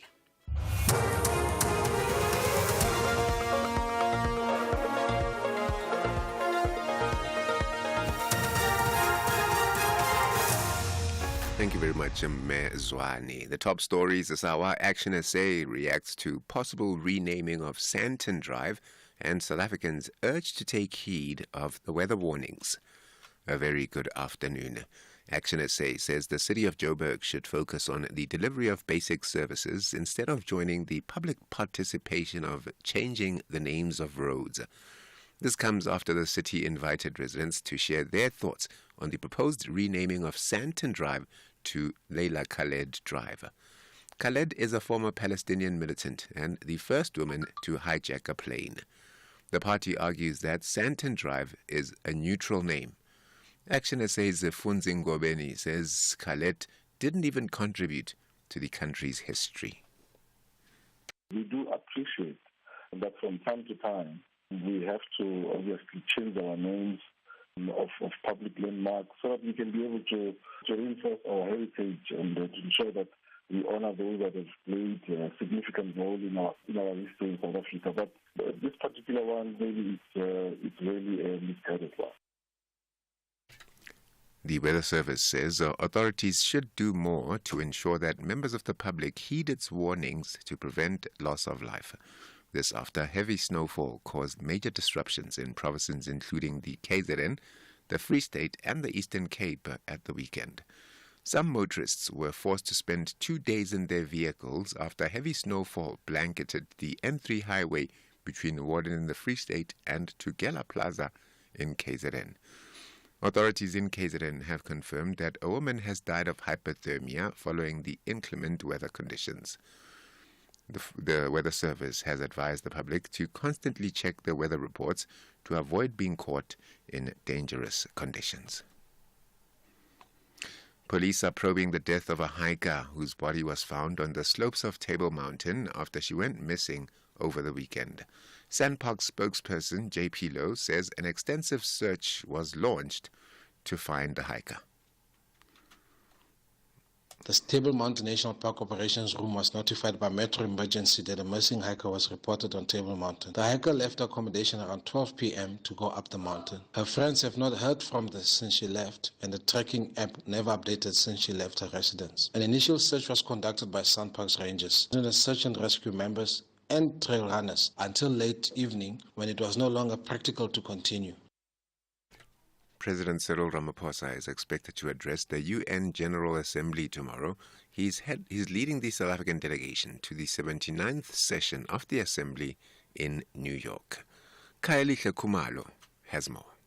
President Cyril Ramaphosa is set to focus in New York on a number of issues, such as the maintenance of international peace and security, implementation of the 2030 Agenda, the upcoming climate change talks in Baku, Azerbaijan, financing for development, and pandemic preparedness. He will also take part in the UN Secretary-General Summit of the Future, which is expected to adopt a pact for the future. Ramaphosa will also engage with business leaders as part of attracting foreign direct investment in the country. The president will be accompanied by several cabinet ministers, including International Relations and Cooperation Minister Ronald Lamola. Kylie Khumalo, SABC News, Johannesburg. And the Israeli army has launched a renewed barrage of airstrikes against Lebanon's Hezbollah movement after identifying what it said were plans by the Iran-backed group for a large-scale rocket attack in northern Israel. The Israeli Defense Force has warned Lebanese civilians to move away from areas used by Hezbollah. More from the BBC's Hugo Bachega. The Israelis are saying that this is just the beginning, that they want to change the situation along the border, and the speculation has been that this could be the beginning of a wider offensive that could even include a ground invasion of southern Lebanon to create a so-called buffer zone along the border to push Hezbollah fighters away from the border and to allow the return of tens of thousands of residents who've been displaced from communities in northern Israel because of this conflict. So growing fears of an escalation here in this conflict, and obviously the possibility of a wider war. The top story at midday, Action SA says the city of Joburg should focus on the delivery of basic services instead of joining in the public participation of changing the names of roads. Back to you, Sister Bonks, for SAFM News. Kemudupi Makhalemele. Update at noon, midday to 1 p.m. Bongiwe Zwane on SAFM. Thank you very much, Mudubi. We'll catch up again at the bottom of the hour as you bring us the very latest there in the news. Of course, lots to talk about today. You think about the weekend, the big story was the weather. KwaZulu-Natal government saying that all commuters who were trapped along the N3 since Friday night have been evacuated. And this, as we saw different, videos on social media of how people were saying that they are stranded and all of that and really asking for help, and a concerning situation unfolding there. But it also speaks about early warning systems. Just how effective are they? Because we do hear from the Weather Service, and we heard from the Weather Service in the days before. So when it comes to the issue of, early warning systems, how effective are they, and what there needs to change in that regard, will also then just give you a sense of, what happens when you see, for example, a level 4 warning, a level 5 warning. What should you be doing? Joel Guy, my colleague, is also standing by for a conversation with him as well. We'll also look at 100 days of the Government of National Unity. It's 100 days. Yeah, it was 100 days yesterday. So we'll talk about that, a reflection. Has it worked? Is it not working? What are some of the reflections there? 100 days in, is it a step in the right direction? The reaction from the markets and the public and all of that. We'll also look at the Build One South Africa story. They are crying about what they call job-killing corruption, and they say that this is quite a big problem, especially in Gauteng. Leader Musa Maimane was speaking about this a short while ago, so we will bring you a snippet of that as to understand exactly what is going on that front. But also ahead of Heritage Day, the Khoi and San people are saying that they don't feel celebrated. They still feel neglected. And we'll talk about that because remember, the 24th is Heritage Day in South Africa, September's Heritage Month, and this, they are not raising this for the first time. They've been over the years. They've even camped outside the Union building. So certainly, one that is a developing story. But what will it take for them to feel included in South Africa's heritage? So these and more stories coming up. But let's take a short break. We're back straight after with more from your weather. The Blues want to ensure they control the 90 minutes in their own backyard to grab maximum points. Oh, somehow he's got there, and he's poked it in! Super sub, Christopher Nkunku. Meanwhile, the Seagulls want to be remembered for causing an upset at Stamford Bridge. Oh, he digs it across, should be the match-winning moment, Pedro! Brighton have the spectacular encounter between Chelsea FC and Brighton and Hove Albion FC on Saturday, 28 September at 3:30 p.m. live on SABC3. Also available at your fingertips on SABC Plus and SABCSport.com. Proudly brought to you by SABC Sport. For the love of the game.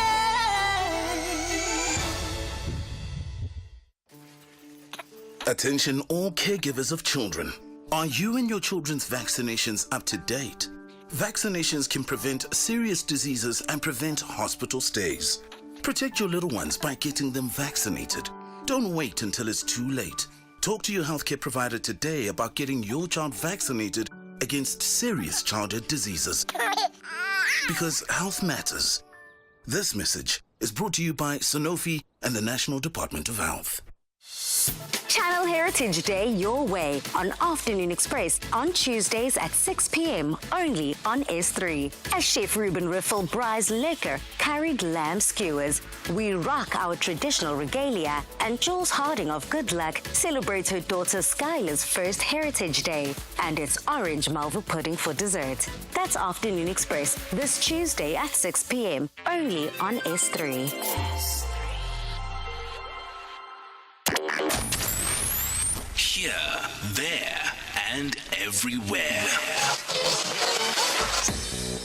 SAFM 105.8 FM in Knysna. Born US 1 on SAFM. Now, the South African Weather Service says local authorities should do more to ensure that members of the public heed its warnings to prevent loss of life. Now, this after heavy snowfall caused major disruptions in provinces including KwaZulu-Natal, the Free State and Eastern Cape at the weekend. Some motorists were forced to spend 2 days in their vehicles after heavy snowfall blanketed the N3 highway between Warden in the Free State province and Tegela Plaza in the KwaZulu-Natal province. Now, for more on this matter, we're joined on the line by Dr. Nomhle Ngwenya, an independent climate change researcher and a member of the National Advisory Council on Innovation of South Africa.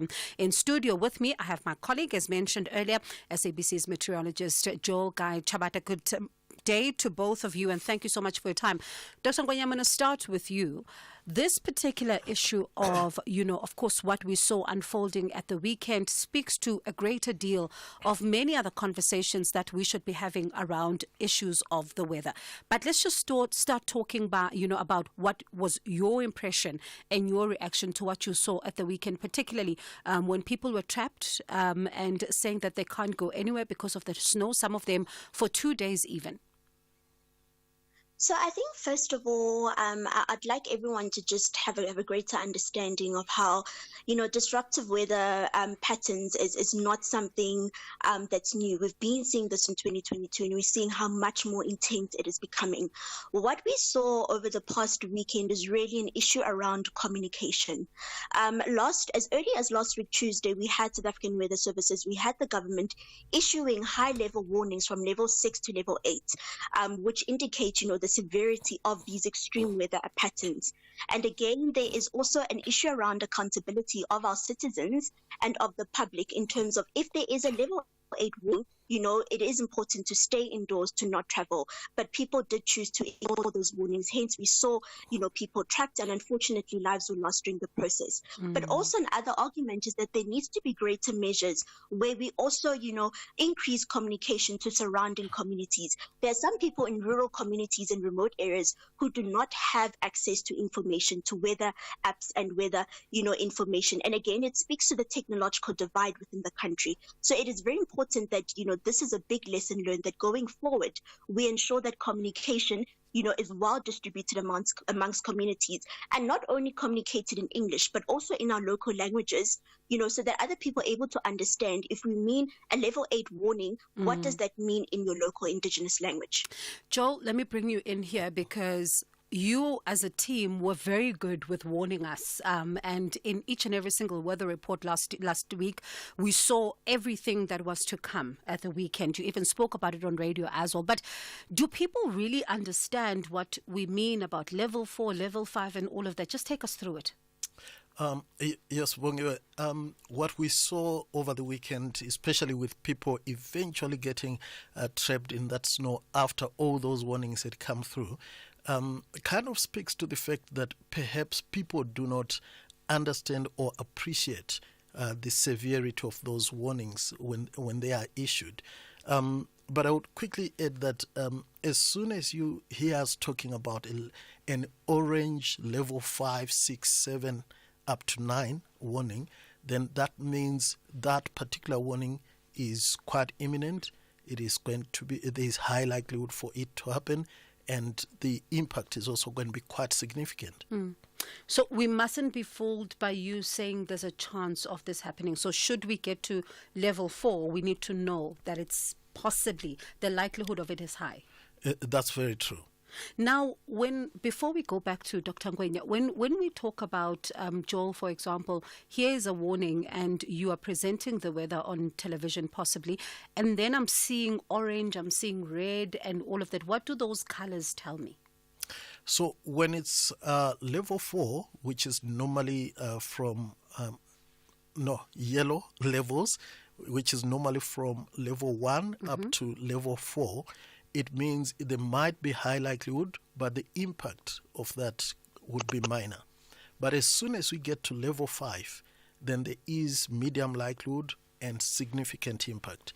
Then any of those other numbers above 5 up to 9, it means it can become really severe, which is what we got. We had level 8 warnings issued for heavy downpours and disruptive snowfalls, and that's exactly what we saw. And Dr. Ngwenya, when you talk about, the issue of accountability, particularly on the part of people, early warning systems and all of that, one would then ask, for example, because we're listening to the Ministry of Cooperative Governance and Traditional Affairs saying maybe they now need to move to another step, which could include that, they shut down the roads potentially if there are warnings and maybe people are not heeding those warnings. Could that help at all? In terms of, shutting down, roads and especially what, the COGTA minister mentioned, it is very important that we also have forecasts as to how will this impact, other sectors. Besides just communities, we saw how, infrastructure modes, were shut down. There was a lack of, business supply chains were also halted and disrupted. So it is very important that we also have foresight and a lot of stakeholder engagement with regards to how different sectors going to be impacted. If a particular road is impacted, how is this going to impact, things like healthcare, ambulances to access people? So accessibility is very, very important, in these discussions, especially when disruptive weather patterns, are intensifying and increasing. There is a huge need for us to invest in early warning monitoring systems. It was recorded, I think yesterday, that our weather stations, we're having declining weather stations. It is very important that right now we ramp up investments in early warning monitoring systems so that we can ensure that both the public, communities and businesses are engaged at an early stage and that there are proactive, strategies and adaptation strategies in the event of a disruptive weather event. I see you nodding, Joe.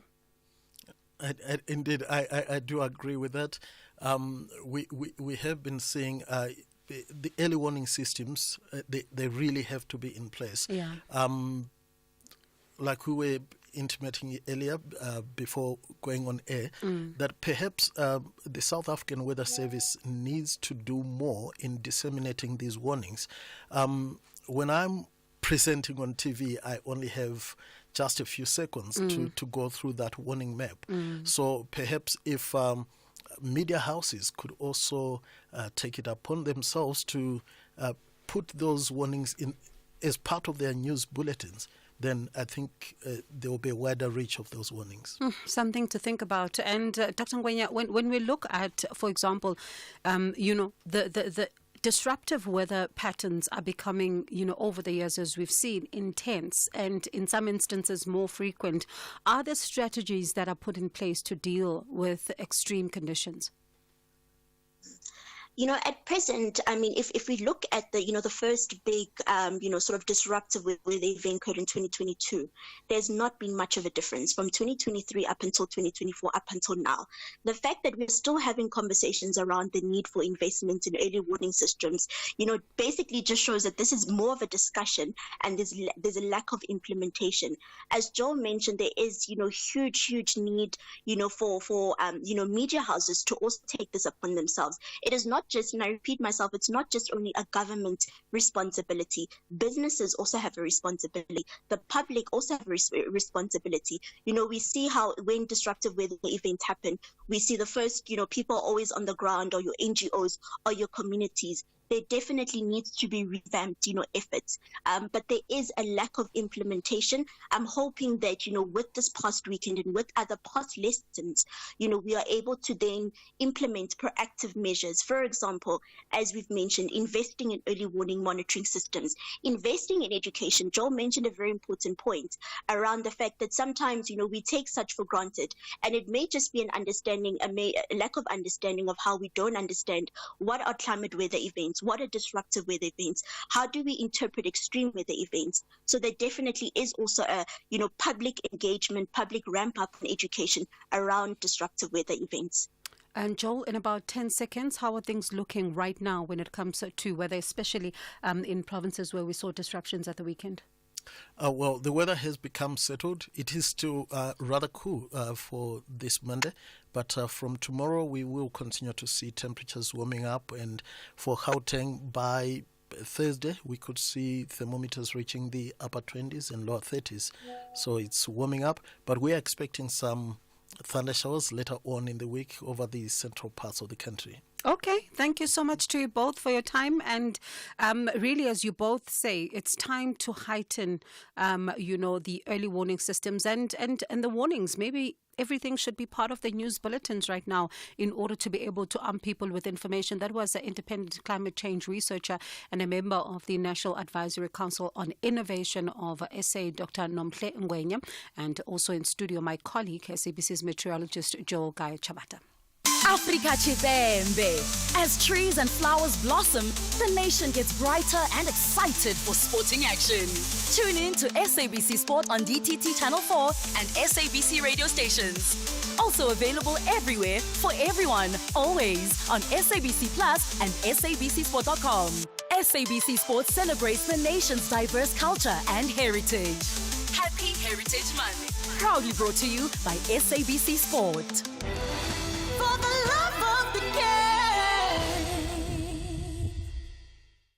Ask me how I know that 50% of car claims are pre-approved instantly. That's because I was one of them. Yeah, they got my car back on the road with the first repair. I submitted my claim on the ANG app. I didn't even have to call. Auto & General is proud to be recognised as South Africa's best car insurer by Forbes and The Star for short-term insurance. Isn't it time you switch to award-winning cover? Visit autogen.co.za. Auto & General, never not there.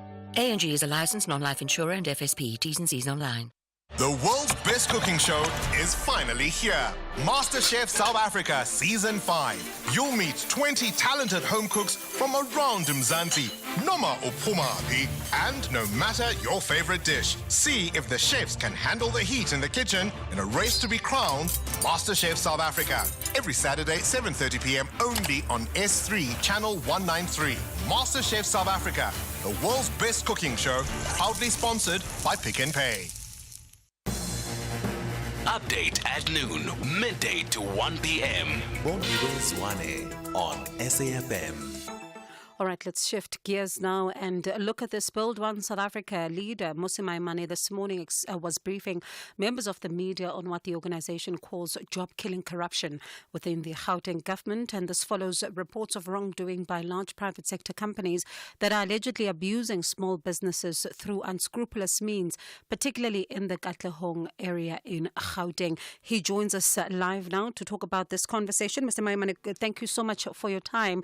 Let's just talk about, firstly, what do you mean about the job-killing corruption within Gauteng?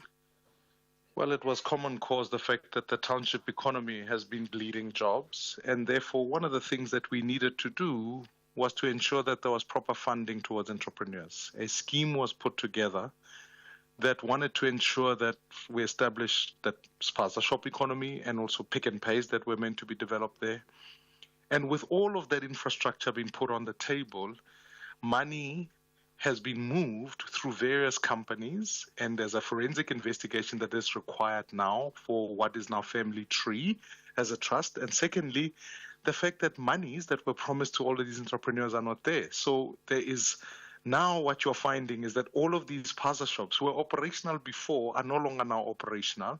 The government came there and told them that they would upgrade them and help them with funding, but instead all the upgrade they did is just simply paint them green and give them no additional support. Each of these entrepreneurs have been paying a cumulative of 5,000 Rand for each of the of what is now becoming a protection fee because they're getting nothing in return. And the net effect of it is now that you've got a whole lot of entrepreneurs who are engaged this morning who are shut, whose businesses have been shut, and now people are without jobs. And I think, to me, we are actually, through the Gauteng government, where its own report is calling for a forensic investigation into many of the members there, is now destroying jobs. And we can't afford that because we are achieving the fact that townships are now becoming dormitories of unemployment. And you talk about this cumulative amount that you say they're paying as a form of protection fee. Given the climate that we find ourselves in, that word always raises alarm bells. Elaborate on that for us.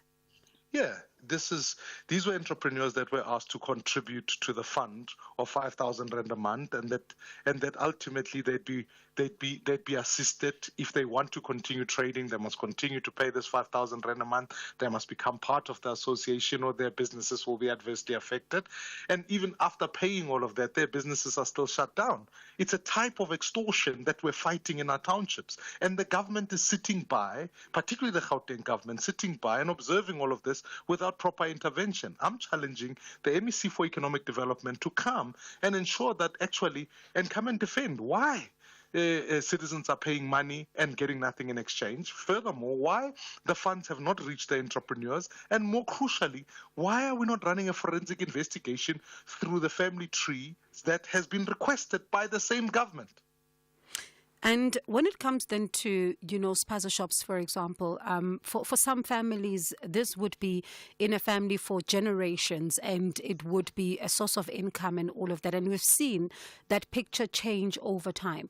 When you speak to some of these small business owners, particularly in the townships where you've interacted with them, what are they telling you has been the impact of this lack of support and this changing picture for them? Yeah, it is hope deferred. Many of them were hopeful that their businesses would thrive and that in partnership with government they could further enhance and employ more people. None of that has happened. They've shut out what the little income they have, which means there's a mass starvation that is now taking place in townships. And even furthermore, what is painful, to your point, is that businesses can be intergenerational. You can disrupt poverty in one generation and hand over to the next generation, a heritage. When we talk about Heritage Day, our heritage is now becoming that of corrupt unemployment, which cannot be in this country. What we ought to be handing over for the next 30 years is a new generation of South Africans, particularly in townships that are prosperous. And then lastly, this protection issue that said, now we can have a debate about whether foreigners are running businesses in townships or not. This was part of our way of saying, how do we assist South Africans? But instead, what I saw today with this mob that came through was a mob of black South Africans who were being used to advance and protect the corrupt and disrupt processes. That, to me, is divide and conquer by those who are guilty of corruption to use Africans against one another. And that, I think, is part of this issue that we are fighting as we're trying to advance a view that says, can we truly build a South Africa that works for all? And as Bossa, what do you then do, in order to add your voice to this and to ramp up the pressure on this forensic investigation that is now needed to ensure that it's accelerated? Yeah, we continue the fight. I will certainly be engaging our legal team as soon as the long weekend is done to make sure that we compel and get a declaratory order that the government cannot simply ignore that. And furthermore, we've requested, obviously, and I welcome and I appreciate the work that Pick n Pay are doing in terms of them affording us an opportunity to engage them. And then lastly, what I'm really keen to get to the bottom of is about ensuring that where the entrepreneurs have been adversely affected, I've been meeting with business communities to say, how do we help resuscitate these businesses? Because you can't not have the township economy functioning.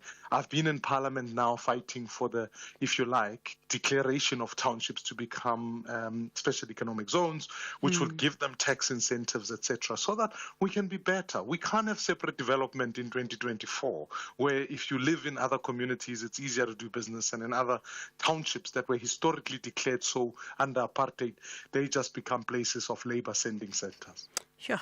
And as you say there, it's going to be quite important that support is ramped up for some of these small business owners, especially because we keep on hearing about this issue of the township economy. It'll be interesting to also hear from the Gauteng government to get a sense from them on their take around this particular report. But thank you so much for that. That was the Build One South Africa leader, Musi Maimane. On that note, he's back with the news headlines. Medupi Makhalemele. Thank you very much, Sister Bongi, and a very good afternoon. In your headlines, the Gauteng High Court in Pretoria has ordered Standard Bank to remove expelled MK member Jabulani Khumalo as a signatory on the MK party's bank account. Action SA says the city of Joburg should focus on the delivery of basic services instead of joining in the public participation of changing the names of roads. And 6 people are now reported to have died after torrential rain brought floods and mudslides to the Ishikawa prefecture in Japan. Details of these and other stories coming up at 1.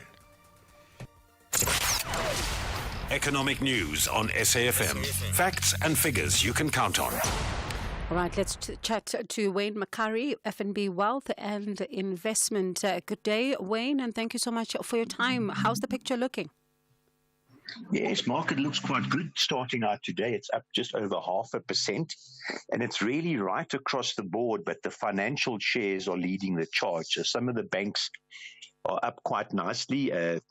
Standard Bank's up over 2%, and Discovery continues to go up quite strongly. They're up about 3% after their results that came out a couple of, towards the end of last week, where they said they're now going to consolidate their book and not do big growth strategies anymore and actually pay out dividends. So the market really liking that. But, as I said, everything's up across the board. Not much company news out today, unfortunately, to talk about. I think a lot of companies are taking long weekends, so no one really released anything today. The commodities in that, platinum and palladium, are slightly down. Gold is basically unchanged, and Brent crude is still sitting at about $72, $73 a barrel. But the really big news on the day is the rand. The rand continues to strengthen.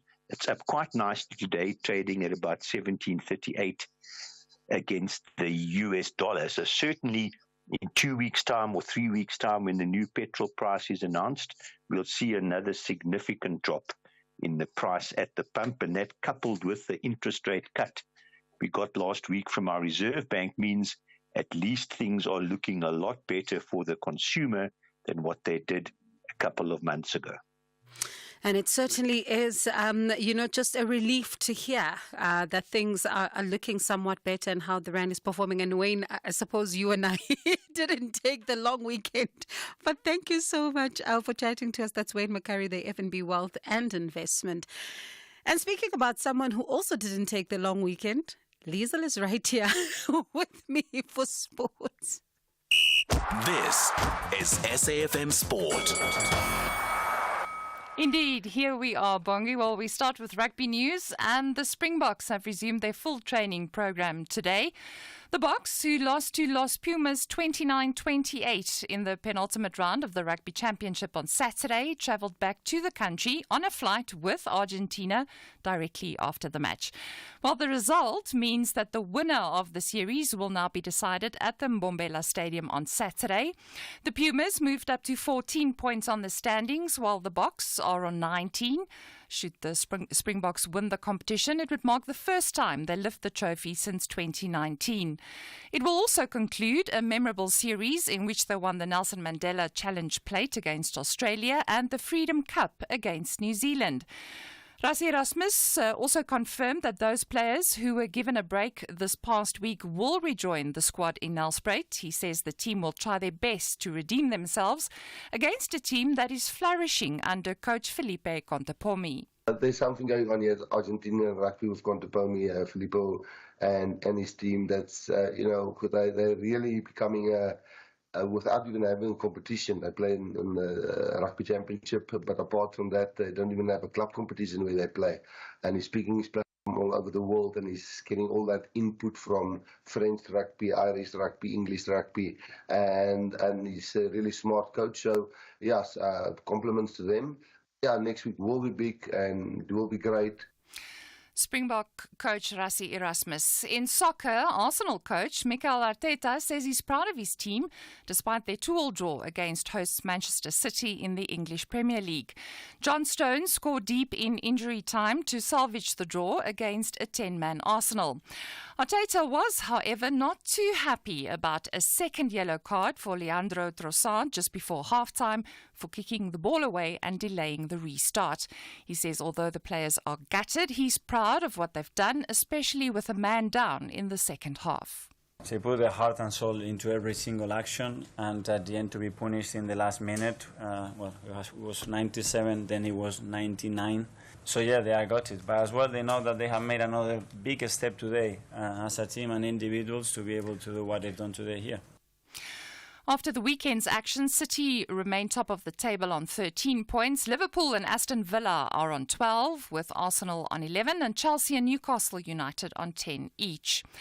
Locally, fans can look forward to a very busy 2 days of action in the Betway Premiership. Tomorrow, Orlando Pirates will host Polokwane City at 3. Then Mamelodi Sundowns will take on Gallants in Pretoria at 5, followed by the clash between Royal AM and Richards Bay at the Harry Gwala Stadium in Pietermaritzburg. On Wednesday, 5 more matches, which will feature the likes of Kaizer Chiefs, Golden Arrows and Skukune United will be played. All those matches get underway at 7:30. Tony Popovich was named as the new coach of Australia this morning, just 3 days after the shock resignation of Graham Arnold.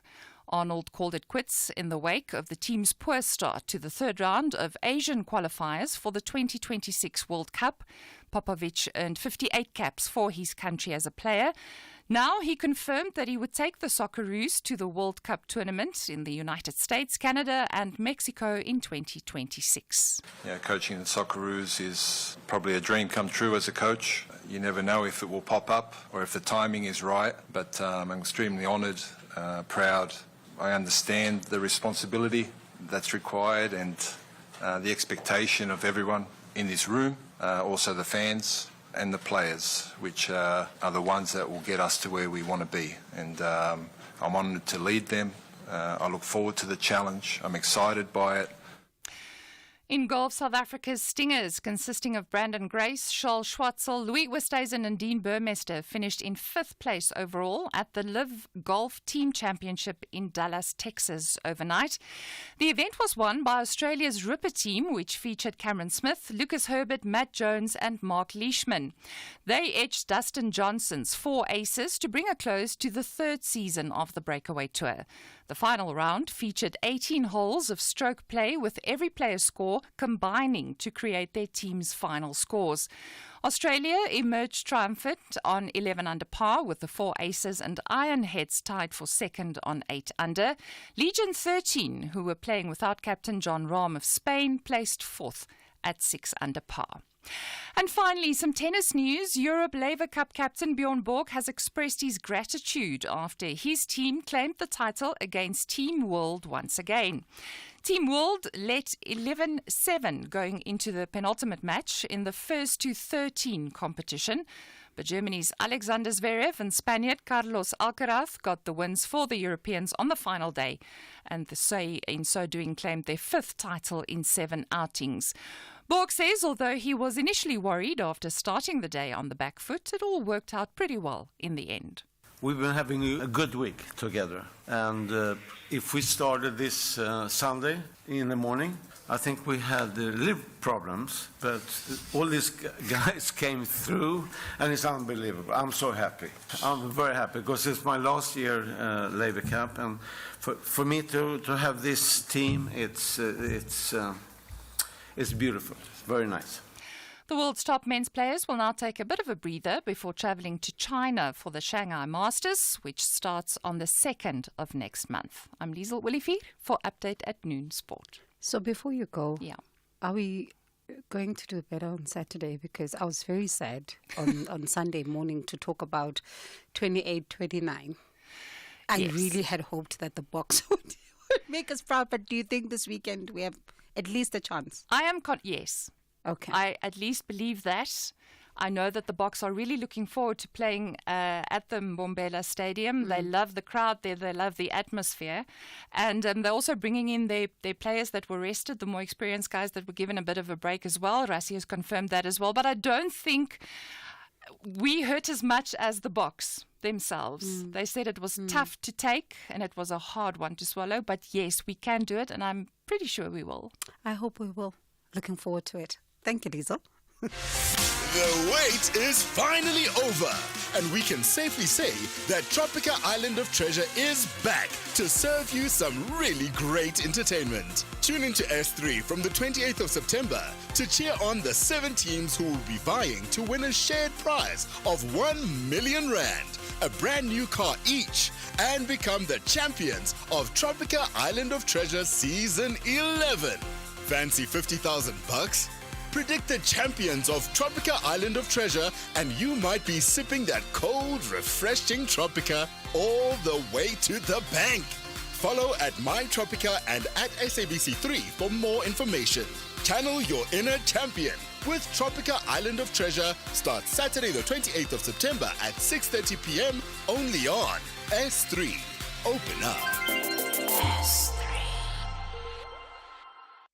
4 dynamic design duos reimagine and reinvent 4 apartments in a century-old building nestled in the vibrant suburb of Sea Point, Cape Town. Armed with creativity, determination, and a limited budget, the duos fight against the clock to transform this grand old dame into a contemporary masterpiece, all under the critical eyes of an expert judging panel.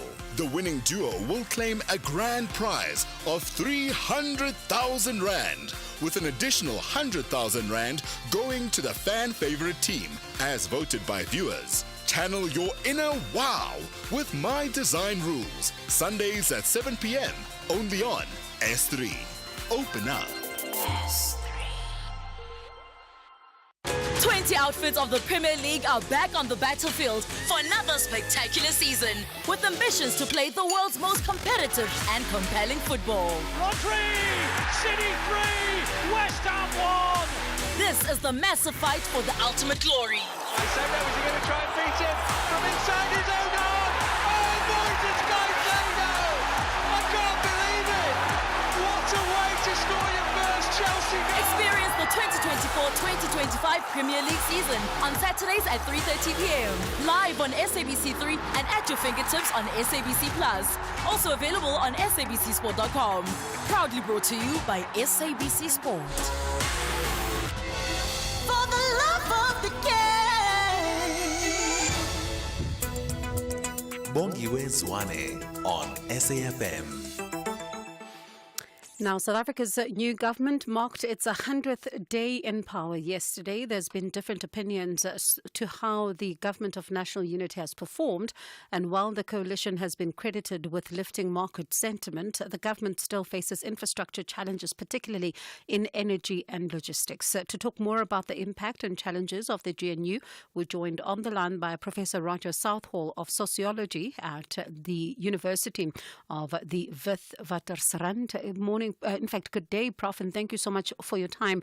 Let's just start with your own assessment of the GNU in its 100th days. Well, I think the first thing to remark is that it survived, and it's overcome 1 or 2 rocky moments, but it's still there, and that's defied the predictions of some of the more gloomy commentators. So I think that's one thing. But I think we almost also recognise that there are risks down the line, and that we're going to have to take the GNU as it goes along, and that is going to have more crises in the future. And I think the main thing is that it has got over one or two difficulties so far, and for the moment it seems determined to remain in place, and for the different parties, particularly the DA and the ANC, to continue to working together. I think the main thing they've got to do is to refine their processes of how they can agree to disagree. And looking at some of the sticking points, one thinks about, for example, the NHI, the Bella Bill, and various others. Which ones would you say, were sticking out for you, and could potentially, maybe even in the future, not be out of the woods just yet, and may pose some significant, instability within the GNU if not dealt with correctly? Well, I think the Baylor Act has been much talked about, but I think they've survived that. And I think down the line, I think the most likely immediate issue to dislodge the GNU might be continuing disagreement over the national health insurance proposals. That seems to me the one thing which the DA is going to stick its heels in, and I think on the other hand there's a very strong feeling within the ANC that must go forward. I think that's probably the most immediate rock, which could upset the progress of the GNU. I think the other issue, which might prove quite divisive in the intermediate future, is the continuing position of the ANC, particularly towards the conflict in Gaza. And at the moment, I think we're in a difficult moment there, because I think that my guess is that the Israeli government is pushing forward its agenda very hard before the US election, and I don't think anything much is going to change before then. But after that, we might find the whole balance of power changing. And we also saw, of course, the long-term investment drives, and also them going to China recently as members of the Government of National Unity. How likely is that to be sustained as they try to woo investors, into the country, but at the same time to have market confidence in this new government? Well, I think we saw, I think Steenkamp, wasn't it, going to China himself, and I think anything which brings investment in is going to be well